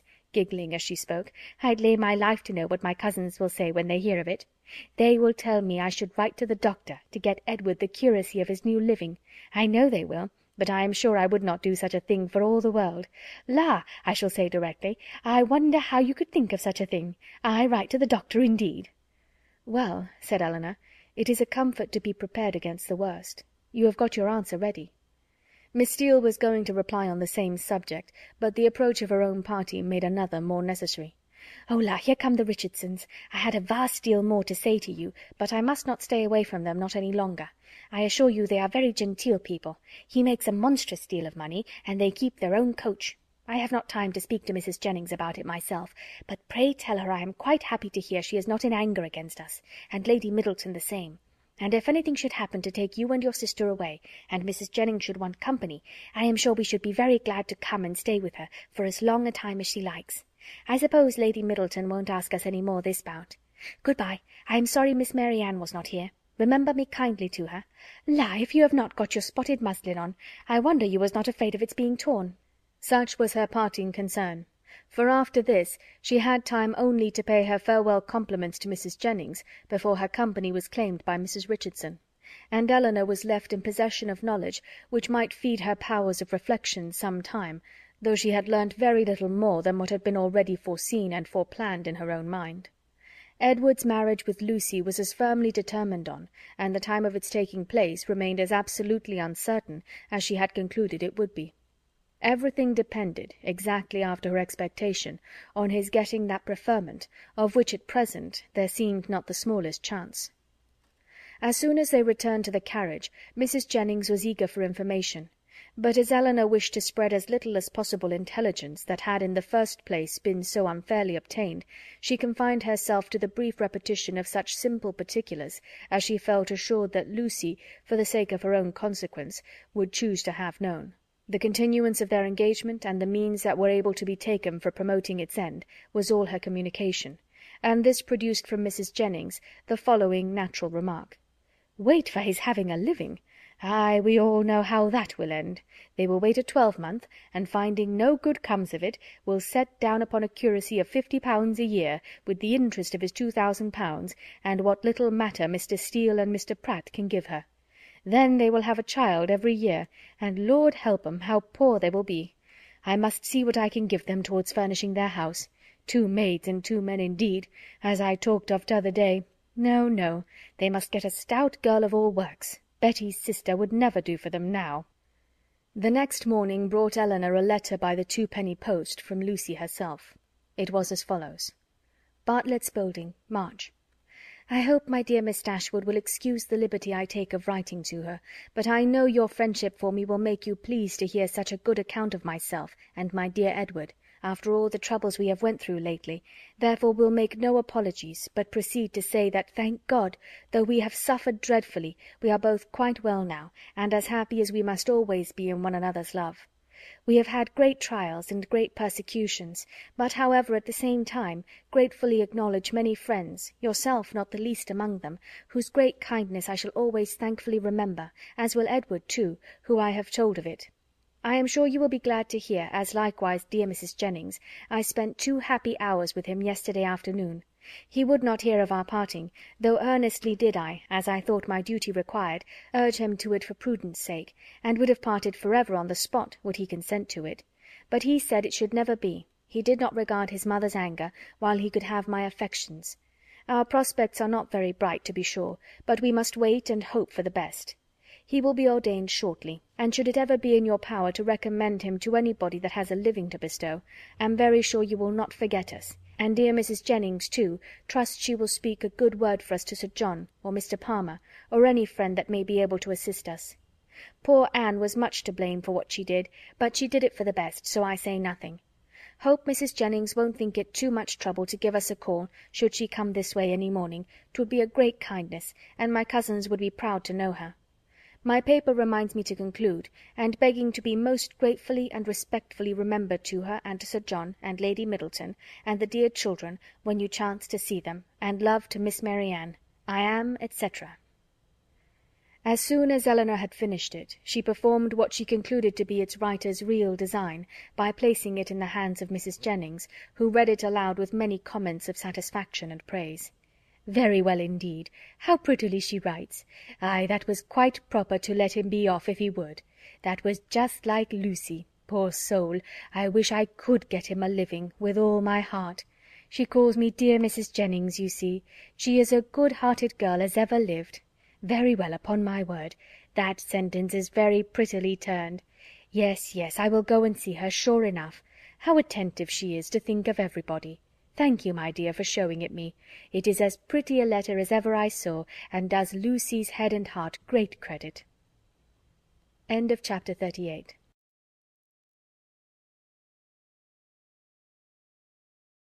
Chapter 39 of Sense and Sensibility by Jane Austen. The Miss Dashwoods had now been rather more than 2 months in town, and Mary Ann's impatience to be gone increased every day. She sighed for the air, the liberty, the quiet of the country, and fancied that if any place could give her ease, Barton must do it. Elinor was hardly less anxious than herself for their removal, and only so much less bent on its being effected immediately, as that she was conscious of the difficulties of so long a journey, which Mary Ann could not be brought to acknowledge. She began, however, seriously to turn her thoughts towards its accomplishment, and had already mentioned their wishes to their kind hostess, who resisted them with all the eloquence of her good will, when a plan was suggested, which, though detaining them from home yet a few weeks longer, appeared to Elinor altogether much more eligible than any other. The Palmers were to remove to Cleveland about the end of March, for the Easter holidays, and Mrs. Jennings, with both her friends, received a very warm invitation from Charlotte to go with them. This would not in itself have been sufficient for the delicacy of Miss Dashwood, but it was enforced with so much real politeness by Mr. Palmer himself, as, joined to the very great amendment of his manners towards them, since her sister had been known to be unhappy, induced her to accept it with pleasure. When she told Mary Ann what she had done, however, her first reply was not very auspicious. "Cleveland!" she replied with great agitation. "No, I cannot go to Cleveland." "You forget," said Elinor gently, "that its situation is not—that it is not in the neighbourhood of—" "But it is in Somersetshire. I cannot go into Somersetshire. There, where I looked forward to going. No, Elinor, you cannot expect me to go there." Elinor would not argue upon the propriety of overcoming such feelings. She only endeavoured to counteract them by working on others; represented it therefore as a measure which would fix the time of her returning to that dear mother whom she so much wished to see, in a more eligible, more comfortable manner than any other plan could do, and perhaps without any greater delay. From Cleveland, which was within a few miles of Bristol, the distance to Barton was not beyond 1 day, though a long day's journey; and their mother's servant might easily come there to attend them down, and as there could be no occasion of their staying above a week at Cleveland, they might now be at home in little more than 3 weeks' time. As Mary Ann's affection for her mother was sincere, it must triumph with little difficulty over the imaginary evil she had started. Mrs. Jennings was so far from being weary of her guests that she pressed them very earnestly to return with her again from Cleveland. Elinor was grateful for the attention, but it could not alter her design, and their mother's concurrence being readily gained, everything relative to their return was arranged as far as it could be, and Mary Ann found some relief in drawing up a statement of the hours that were yet to divide her from Barton. "Ah, Colonel, I do not know what you and I shall do without the Miss Dashwoods," was Mrs. Jennings' address to him when he first called on her, after their leaving her was settled, "for they are quite resolved upon going home from the Palmers, and how forlorn we shall be when I come back! Lord, we shall sit and gape at one another as dull as 2 cats." Perhaps Mrs. Jennings was in hopes, by this vigorous sketch of their future ennui, to provoke him to make that offer which might give himself an escape from it; and if so, she had soon afterwards good reason to think her object gained; for on Elinor's moving to the window to take more expeditiously the dimensions of a print, which she was going to copy for her friend, he followed her to it with a look of particular meaning, and conversed with her there for several minutes. The effect of his discourse on the lady, too, could not escape her observation, for though she was too honourable to listen, and had even changed her seat on purpose that she might not hear, to one close by the pianoforte on which Mary Ann was playing, she could not keep herself from seeing that Elinor changed colour, attended with agitation, and was too intent on what he said to pursue her employment. Still farther in confirmation of her hopes, in the interval of Mary Ann's turning from one lesson to another, some words of the Colonel's inevitably reached her ear, in which he seemed to be apologizing for the badness of his house. This set the matter beyond a doubt. She wondered indeed at his thinking it necessary to do so, but supposed it to be the proper etiquette. What Elinor said in reply she could not distinguish, but judged from the motion of her lips that she did not think that any material objection; and Mrs. Jennings commended her in her heart for being so honest. They then talked on for a few minutes longer without her catching a syllable, when another lucky stop in Mary Ann's performance brought her these words in the Colonel's calm voice: "I am afraid it cannot take place very soon."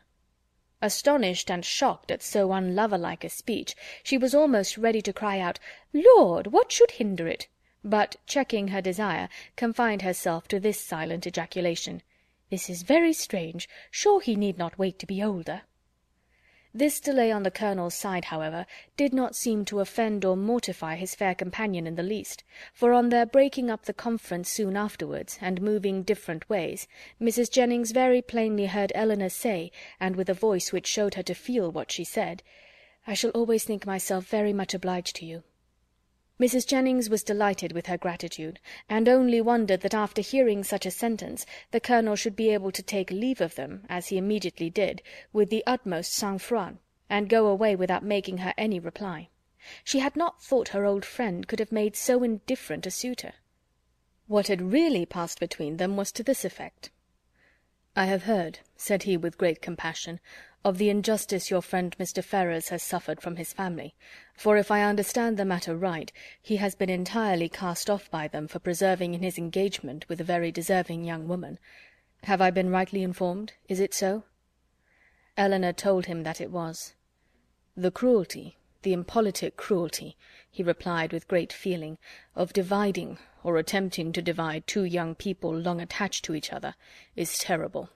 Mrs. Ferrars does not know what she may be doing, what she may drive her son to. I have seen Mr. Ferrars 2 or 3 times in Harley Street, and am much pleased with him. He is not a young man with whom one can be intimately acquainted in a short time, but I have seen enough of him to wish him well for his own sake, and as a friend of yours I wish it still more. I understand that he intends to take orders. Will you be so good as to tell him that the living of Delaford, now just vacant, as I am informed by this day's post, is his, if he think it worth his acceptance? But that, perhaps, so unfortunately circumstanced as he is now, it may be nonsense to appear to doubt. I only wish it were more valuable. It is a rectory, but a small one. The late incumbent, I believe, did not make more than £200 per annum, and though it is certainly capable of improvement, I fear not to such an amount as to afford him a very comfortable income. Such as it is, however, my pleasure in presenting him to it will be very great. Pray assure him of it." Elinor's astonishment at this commission could hardly have been greater had the colonel been really making her an offer of his hand. The preferment, which only 2 days before she had considered as hopeless for Edward, was already provided to enable him to marry, and she, of all people in the world, was fixed on to bestow it. Her emotion was such as Mrs. Jennings had attributed to a very different cause.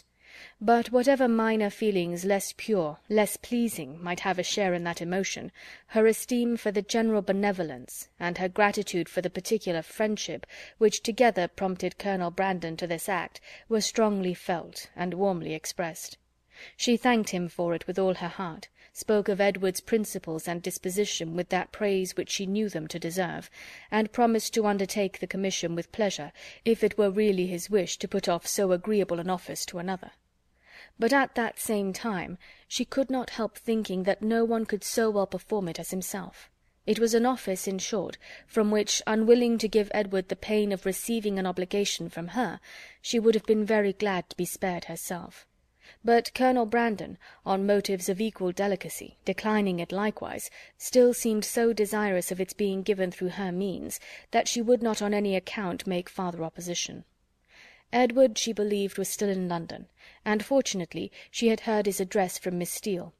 She could undertake, therefore, to inform him of it in the course of the day. After this had been settled, Colonel Brandon began to talk of his own advantage in securing so respectable and agreeable a neighbour, and then it was that he mentioned with regret that the house was small and indifferent, an evil which Elinor, as Mrs. Jennings had supposed her to do, made very light of, at least as far as regarded its size. "The smallness of the house," said she, "I cannot imagine any inconvenience to them, for it will be in proportion to their family and income." By which the colonel was surprised to find that she was considering Mr. Ferrars's marriage as the certain consequence of the presentation, for he did not suppose it possible that Delaford living could supply such an income as anybody in his style of life would venture to settle on, and he said so. "This little rectory can do no more than make Mr. Ferrars comfortable as a bachelor. It cannot enable him to marry. I am sorry to say that my patronage ends with this, and my interest is hardly more extensive. If, however, by an unforeseen chance, it should be in my power to serve him farther, I must think very differently of him from what I now do, if I am not as ready to be useful to him then as I sincerely wish I could be at present. What I am now doing, indeed, seems nothing at all, since it can advance him so little towards what must be his principal, his only object of happiness. His marriage must still be a distant good. At least, I am afraid it cannot take place very soon." Such was the sentence which, when misunderstood, so justly offended the delicate feelings of Mrs. Jennings. But after this narration of what really passed between Colonel Brandon and Elinor, while they stood at the window, the gratitude expressed by the latter on their parting may perhaps appear in general not less reasonably excited, nor less properly worded, than if it had arisen from an offer of marriage. End of chapter 39.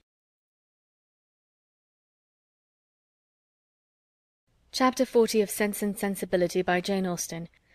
"Well, Miss Dashwood," said Mrs. Jennings, sagaciously smiling as soon as the gentleman had withdrawn, "I do not ask you what the colonel has been saying to you, for though upon my honour I tried to keep out of hearing, I could not help catching enough to understand his business, and I assure you I never was better pleased in my life, and I wish you joy of it with all my heart."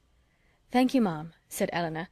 "It is a matter of great joy to me, and I feel the goodness of Colonel Brandon most sensibly. There are not many men who would act as he has done.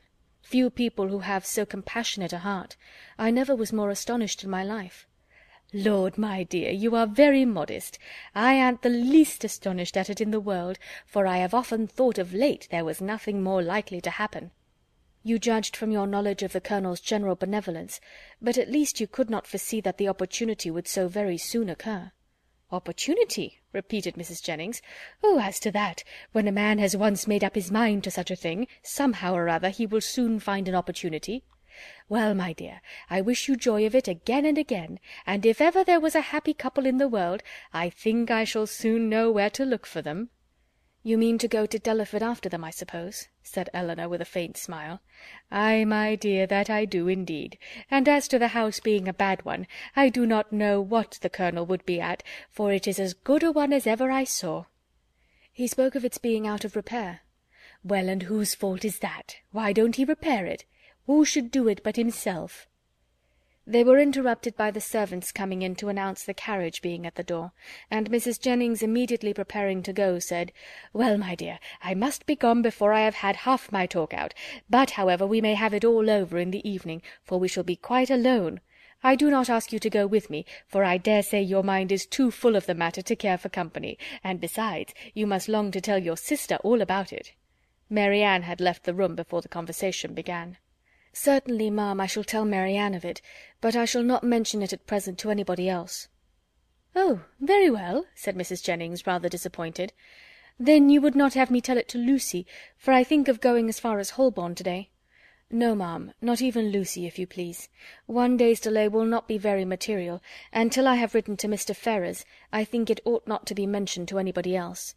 I shall do that directly. It is of importance that no time should be lost with him, for he will of course have much to do relative to his ordination." This speech at first puzzled Mrs. Jennings exceedingly. Why Mr. Ferrars was to have been written to about it in such a hurry she could not immediately comprehend. A few moments' reflection, however, produced a very happy idea, and she exclaimed, "Oh, I understand you. Mr. Ferrars is to be the man. Well, so much the better for him. Ay, to be sure, he must be ordained in readiness, and I am very glad to find things are so forward between you. But, my dear, is not this rather out of character? Should not the Colonel write himself? Sure he is the proper person." Elinor did not quite understand the beginning of Mrs. Jennings's speech, neither did she think it worth inquiring into, and therefore only replied to its conclusion. "Colonel Brandon is so delicate a man that he rather wished any one to announce his intentions to Mr. Ferrars than himself." "And so you are forced to do it. Well, that is an odd kind of delicacy. However, I will not disturb you," seeing her preparing to write. "You know your own concerns best. So good-bye, my dear. I have not heard of anything to please me so well since Charlotte was brought to bed." And away she went, but returning again in a moment, "I have just been thinking of Betty's sister, my dear. I should be very glad to get her so good a mistress. But whether she would do for a lady's maid, I am sure I can't tell. She is an excellent housemaid, and works very well at her needle. However, you will think of all that at your leisure." "Certainly, ma'am," replied Elinor, not hearing much of what she said, and more anxious to be alone than to be mistress of the subject. How she should begin, how she should express herself in her note to Edward, was now all her concern. The particular circumstances between them made a difficulty of that which to any other person would have been the easiest thing in the world. But she equally feared to say too much or too little, and sat deliberating over her paper with the pen in her hand, till broken in on by the entrance of Edward himself. He had met Mrs. Jennings at the door in her way to the carriage, as he came to leave his farewell card, and she, after apologizing for not returning herself, had obliged him to enter, by saying that Miss Dashwood was above, and wanted to speak with him on very particular business. Elinor had just been congratulating herself, in the midst of her perplexity, that however difficult it might be to express herself properly by letter, it was at least preferable to giving the information by word of mouth, when her visitor entered, to force her upon this greatest exertion of all. Her astonishment and confusion were very great on his so sudden appearance. She had not seen him before since his engagement became public, and therefore not since his knowing her to be acquainted with it, which, with the consciousness of what she had been thinking of, and what she had to tell him, made her feel particularly uncomfortable for some minutes. He, too, was much distressed, and they sat down together in a most promising state of embarrassment. Whether he had asked her pardon for his intrusion on first coming into the room he could not recollect, but determining to be on the safe side, he made his apology in form as soon as he could say anything, after taking a chair. "Mrs. Jennings told me," said he, "that you wished to speak with me. At least, I understood her so, or I certainly should not have intruded on you in such a manner. though at the same time I should have been extremely sorry to leave London without seeing you and your sister, especially as it will most likely be some time. It is not probable that I should soon have the pleasure of meeting you again. I go to Oxford to-morrow." "You would not have gone, however," said Eleanor, recovering herself, and determined to get over what she so much dreaded as soon as possible, "without receiving our good wishes, even if we had not been able to give them in person. Mrs. Jennings was quite right in what she said. I have something of consequence to inform you of, which I was on the point of communicating by paper. I am charged with a most agreeable office," breathing rather faster than usual as she spoke. "Colonel Brandon, who was here only 10 minutes ago, has desired me to say that, understanding you mean to take orders, he has great pleasure in offering you the living of Delaford, now just vacant, and only wishes it were more valuable. Allow me to congratulate you on having so respectable and well-judging a friend, and to join in his wish that the living, it is about 200 a year, were much more considerable, and such as might better enable you to, as might be more than a temporary accommodation to yourself, such, in short, as might establish all your views of happiness." What Edward felt, as he could not say it himself, it cannot be expected that any one else should say for him. He looked all the astonishment which such unexpected, such unthought-of information could not fail of exciting, but he said only these 2 words, "Colonel Brandon." "Yes," continued Eleanor, gathering more resolution, as some of the worst was over, "Colonel Brandon means it as a testimony of his concern for what has lately passed, for the cruel situation in which the unjustifiable conduct of your family has placed you, a concern which I am sure Mary Ann, myself, and all your friends must share, and likewise as a proof of his high esteem for your general character, and his particular approbation of your behaviour on the present occasion." "Colonel Brandon give me a living? Can it be possible? The unkindness of your own relations has made you astonished to find friendship anywhere." "No," replied he, with sudden consciousness, "not to find it in you, for I cannot be ignorant that to you, to your goodness, I owe it all. I feel it. I would express it if I could, but, as you well know, I am no orator." "You are very much mistaken. I do assure you that you owe it entirely, at least mostly entirely, to your own merit, and Colonel Brandon's discernment of it. I have had no hand in it. I did not even know, till I understood his design, that the living was vacant, nor had it ever occurred to me that he might have had such a living in his gift.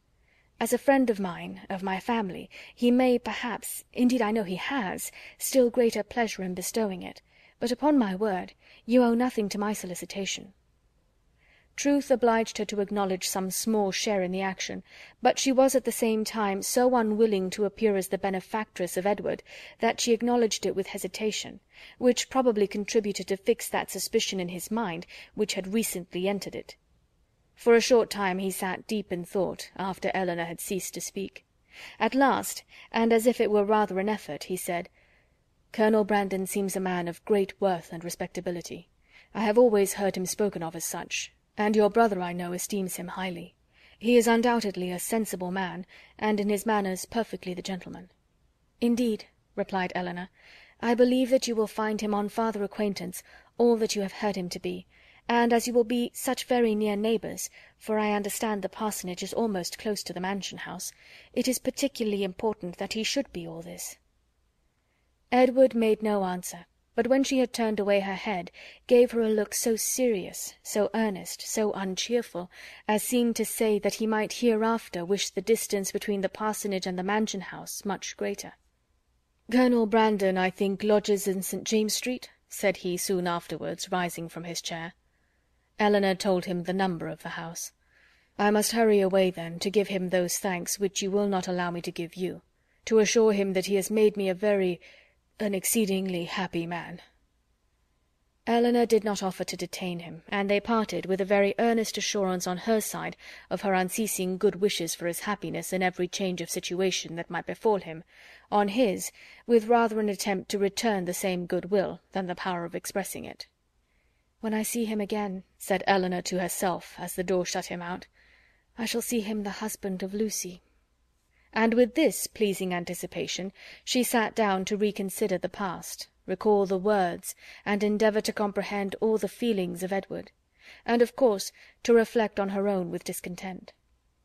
When Mrs. Jennings came home, though she returned from seeing people whom she had never seen before, and of whom therefore she must have a great deal to say, her mind was so much more occupied by the important secret in her possession than by anything else, that she reverted to it again as soon as Elinor appeared. "Well, my dear," she cried, "I sent you up to the young man. Did not I do right? And I suppose you had no great difficulty. You did not find him very unwilling to accept your proposal?" "No, ma'am, that was not very unlikely." "Well, and how soon will he be ready? For it all seems to depend upon that." "Really," said Elinor, "I know so little of these kind of forms that I can hardly even conjecture as to the time, or the preparation necessary. But I suppose 2 or 3 months will complete his ordination." "2 or 3 months!" cried Mrs. Jennings. "Lord, my dear, how calmly you talk of it! And can the Colonel wait 2 or 3 months? Lord bless me, I am sure it would put me quite out of patience; and though one would be very glad to do a kindness by poor Mr. Ferrars, I do think it is not worth while to wait 2 or 3 months for him. Sure somebody else might be found that would do as well, somebody that is in orders already."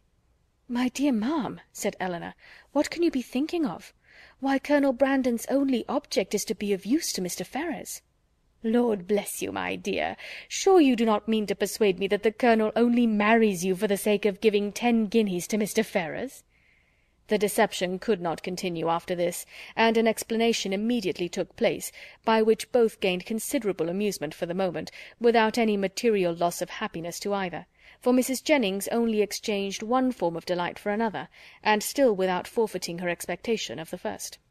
"Ay, ay, the parsonage is but a small one," said she, after the first ebullition of surprise and satisfaction was over, "and very likely may be out of repair. But to hear a man apologizing, as I thought, for a house that to my knowledge has 5 sitting rooms on the ground floor, and I think the housekeeper told me could make up 15 beds, and to you too, that had been used to live at Barton Cottage, it seems quite ridiculous. But, my dear, we must touch up the Colonel to do something to the parsonage and make it comfortable for them before Lucy goes to it." "But Colonel Brandon does not seem to have any idea of the livings being enough to allow them to marry." "The Colonel is a ninny, my dear. Because he has 2,000 a year himself, he thinks that nobody else can marry on less. Take my word for it, that if I am alive I shall be paying a visit at Delaford Parsonage before Michaelmas, and I am sure I shan't go if Lucy aren't there." Elinor was quite of her opinion as to the probability of their not waiting for anything more. Chapter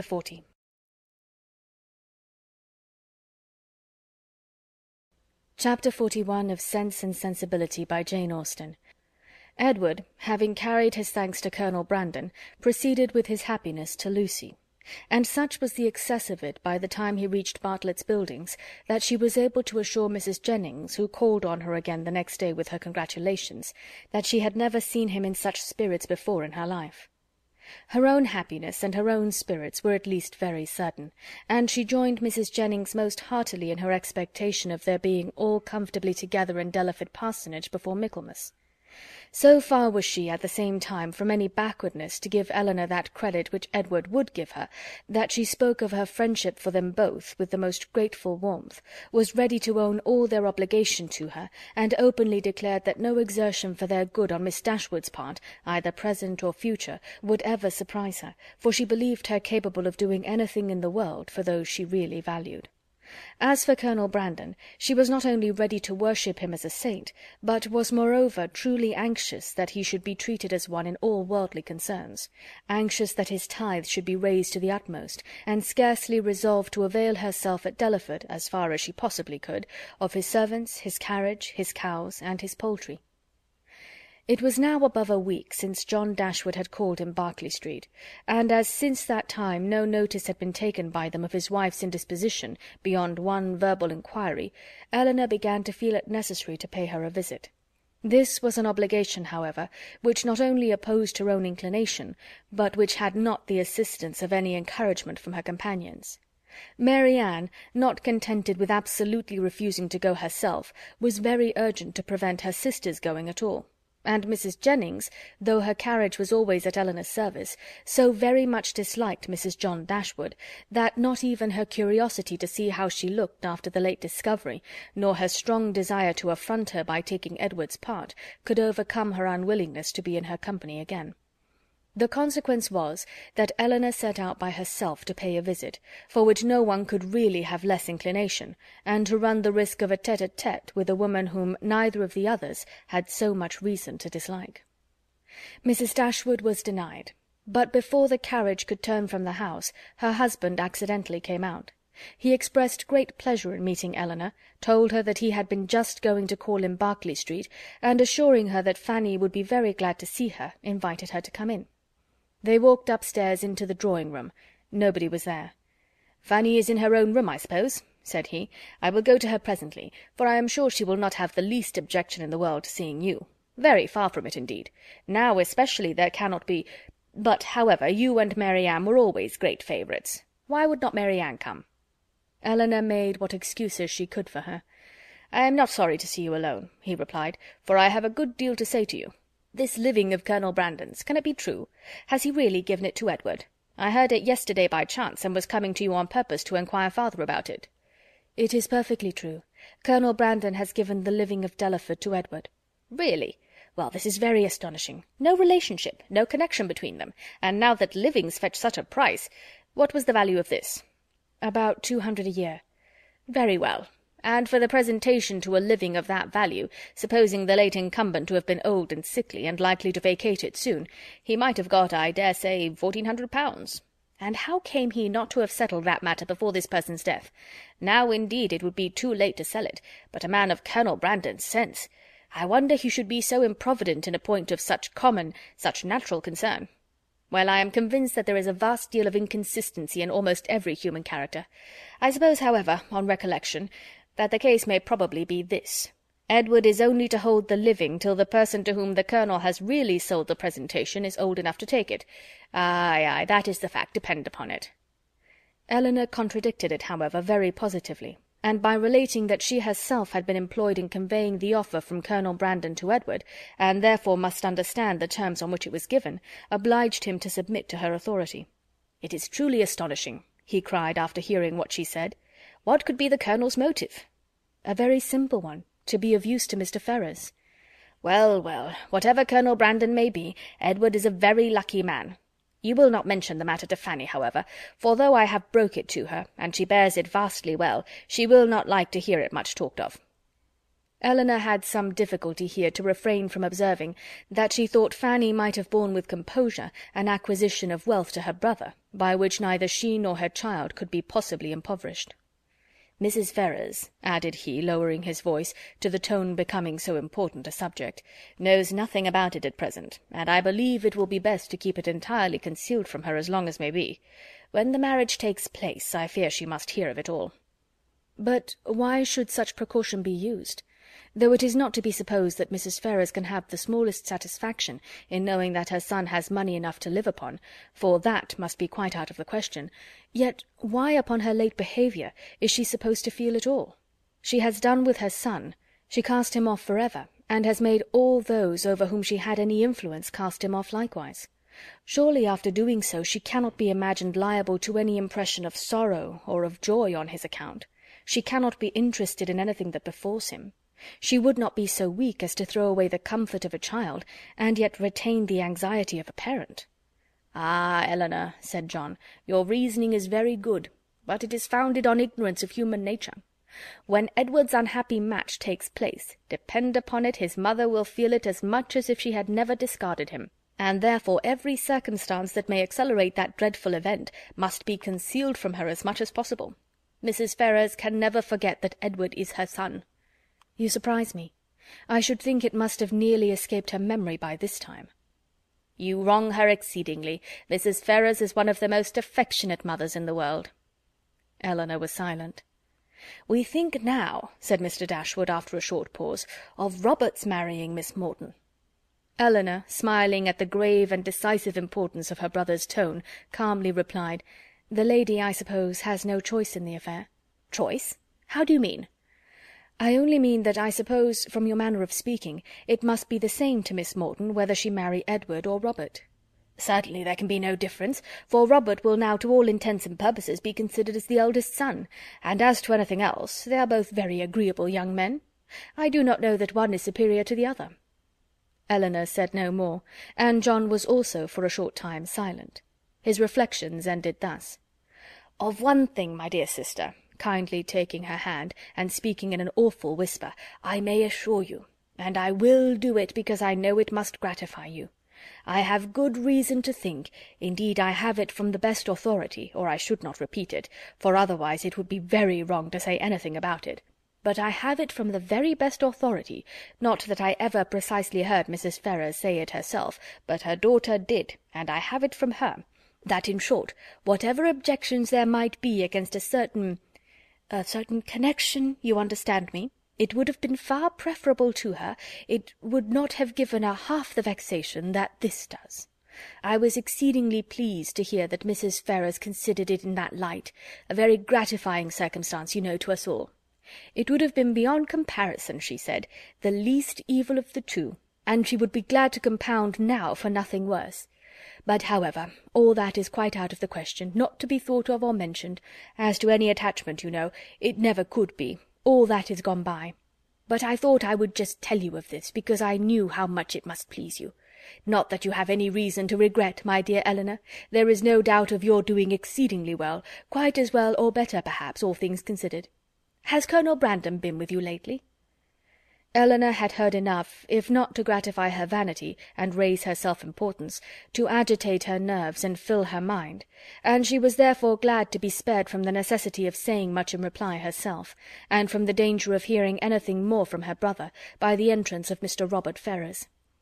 After a few moments' chat, John Dashwood, recollecting that Fanny was yet uninformed of her sister's being there, quitted the room in quest of her, and Elinor was left to improve her acquaintance with Robert, who, by the gay unconcern, the happy self-complacency of his manner, while enjoying so unfair a division of his mother's love and liberality to the prejudice of his banished brother, earned only by his own dissipated course of life, and that brother's integrity, was confirming her most unfavourable opinion of his head and heart. They had scarcely been 2 minutes by themselves before he began to speak of Edward, for he, too, had heard of the living, and was very inquisitive on the subject.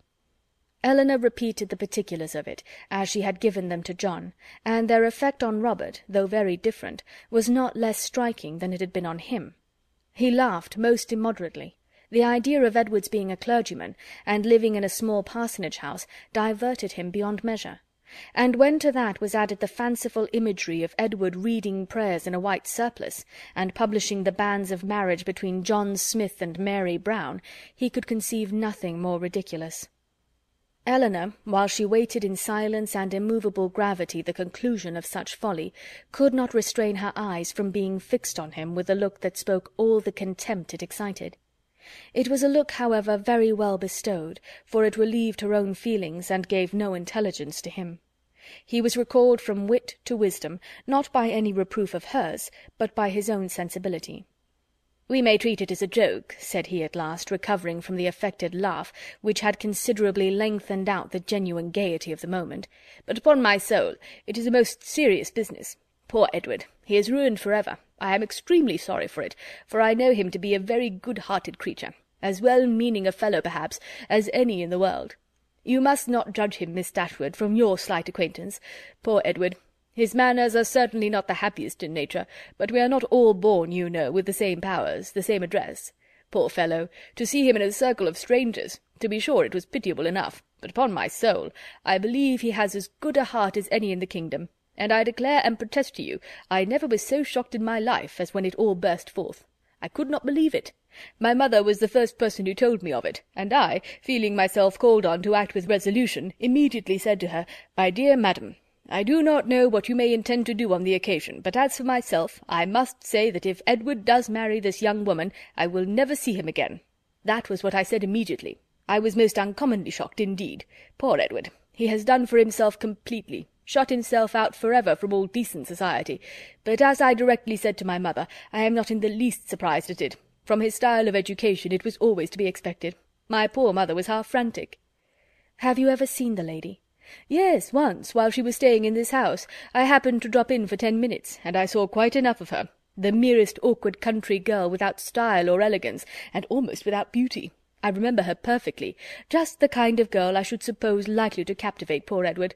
I offered immediately, as soon as my mother related the affair to me, to talk to him myself, and dissuade him from the match, but it was too late then, I found, to do anything, for unluckily I was not in the way at first, and knew nothing of it till after the breach had taken place, when it was not for me, you know, to interfere. But had I been informed of it a few hours earlier, I think it is most probable that something might have been hit on. I certainly should have represented it to Edward in a very strong light. My dear fellow, I should have said, consider what you are doing. You are making a most disgraceful connection, and such a one as your family are unanimous in disapproving. I cannot help thinking, in short, that means might have been found, but now it is all too late. He must be starved, you know. That is certain, absolutely starved." He had just settled this point with great composure when the entrance of Mrs. John Dashwood put an end to the subject. But though she never spoke of it out of her own family, Elinor could see its influence on her mind, in the something like confusion of countenance with which she entered, and an attempt at cordiality in her behaviour to herself. She even proceeded so far as to be concerned to find that Elinor and her sister were so soon to leave town, as she had hoped to see more of them, an exertion in which her husband, who attended her into the room, and hung enamoured over her accents, seemed to distinguish everything that was most affectionate and graceful. End of chapter 41.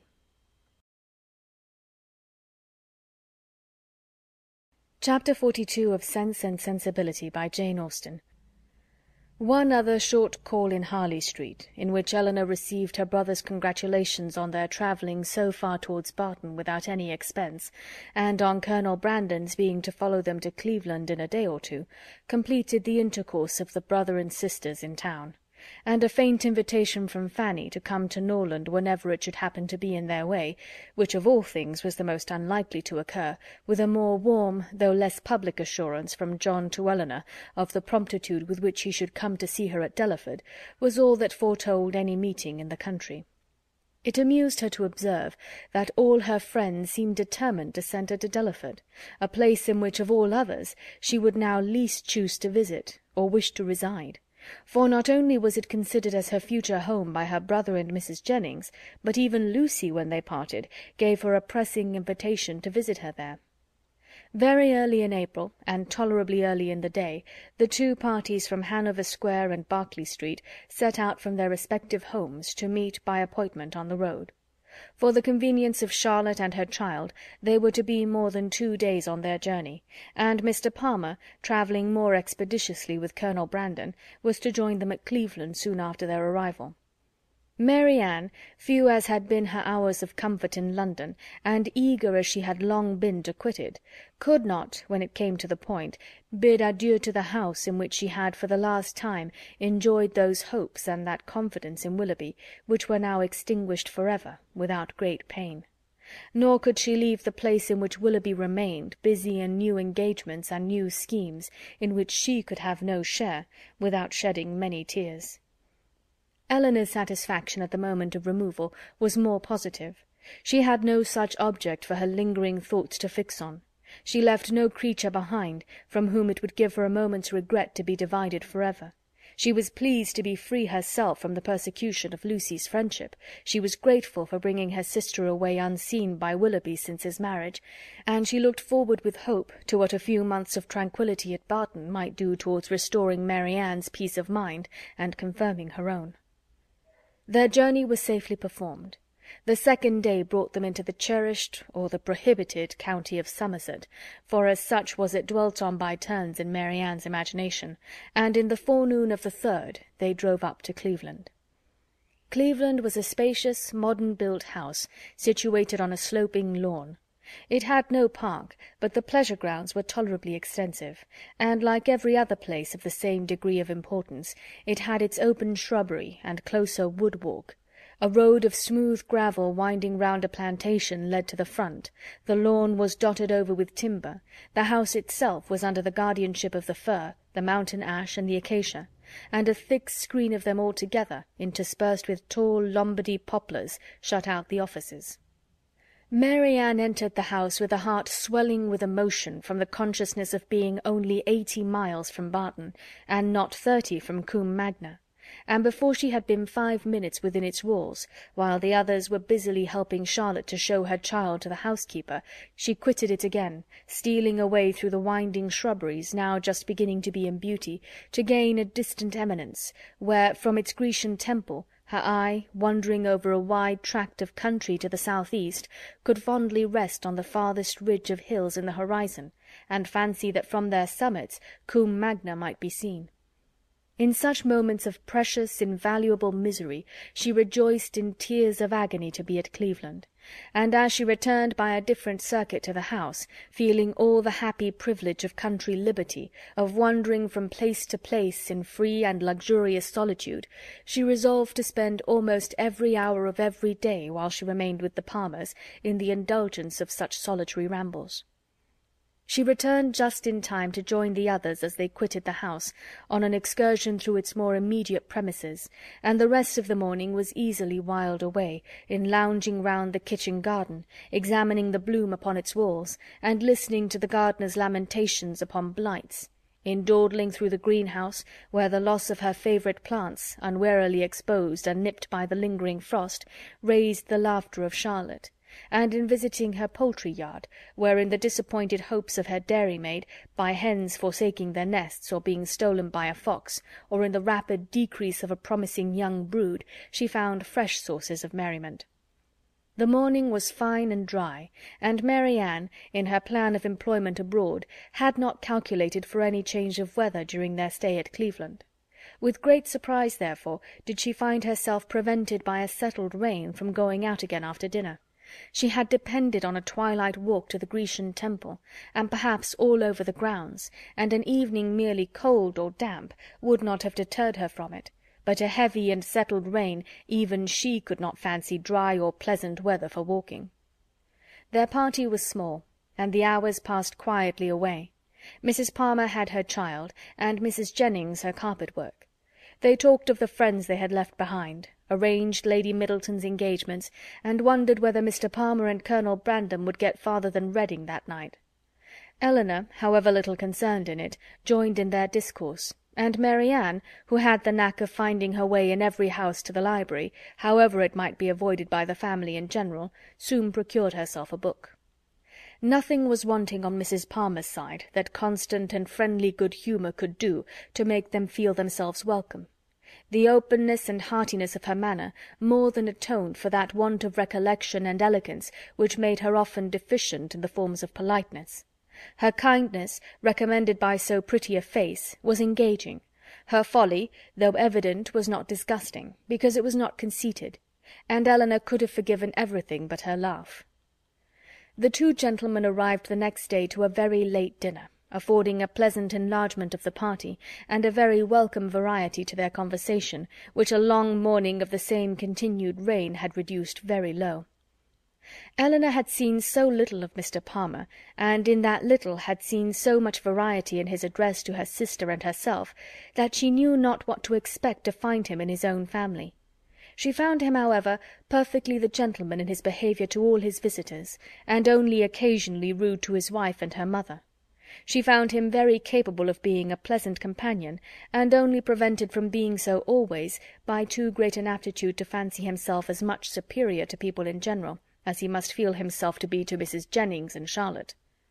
For the rest of his character and habits, they were marked, as far as Elinor could perceive, with no traits at all unusual in his sex and time of life. He was nice in his eating, uncertain in his hours, fond of his child, though affecting to slight it, and idled away the mornings at billiards, which ought to have been devoted to business. She liked him, however, upon the whole, much better than she had expected, and in her heart was not sorry that she could like him no more, not sorry to be driven by the observation of his epicurism, his selfishness, and his conceit, to rest with complacency on the remembrance of Edward's generous temper, simple taste, and diffident feelings. Of Edward, or at least of some of his concerns, she now received intelligence from Colonel Brandon, who had been into Dorsetshire lately, and who, treating her at once as the disinterested friend of Mr. Ferrars and the kind of confidant of himself, talked to her a great deal of the parsonage at Delaford, described its deficiencies, and told her what he meant to do himself towards removing them. His behaviour to her in this, as well as in every other particular, his open pleasure in meeting her after an absence of only 10 days, his readiness to converse with her, and his deference for her opinion, might very well justify Mrs. Jennings's persuasion of his attachment, and would have been enough, perhaps, had not Elinor still, as from the first, believed Mary Anne his real favourite, to make her suspect it herself. But as it was, such a notion had scarcely ever entered her head, except by Mrs. Jennings's suggestion, and she could not help believing herself the nicest observer of the two. She watched his eyes, while Mrs. Jennings thought only of his behaviour, and while his looks of anxious solicitude, on Mary Anne's feeling in her head and throat the beginning of a heavy cold, because unexpressed by words entirely escaped the latter lady's observation, she could discover in them the quick feelings and needless alarm of a lover. 2 delightful twilight walks on the 3rd and 4th evenings of her being there, not merely on the dry gravel of the shrubbery, but all over the grounds, and especially in the most distant parts of them, where there was something more of wildness than in the rest, where the trees were the oldest and the grass was the longest and wettest, had, assisted by the still greater imprudence of sitting in her wet shoes and stockings, given Mary Anne a cold so violent, as though for a day or two trifled with or denied, would force itself by increasing ailments on the concern of everybody, and the notice of herself. Prescriptions poured in from all quarters, and, as usual, were all declined. Though heavy and feverish, with a pain in her limbs, and a cough and a sore throat, a good night's rest was to cure her entirely, and it was with difficulty that Elinor prevailed on her, when she went to bed, to try 1 or 2 of the simplest of the remedies. Chapter 42.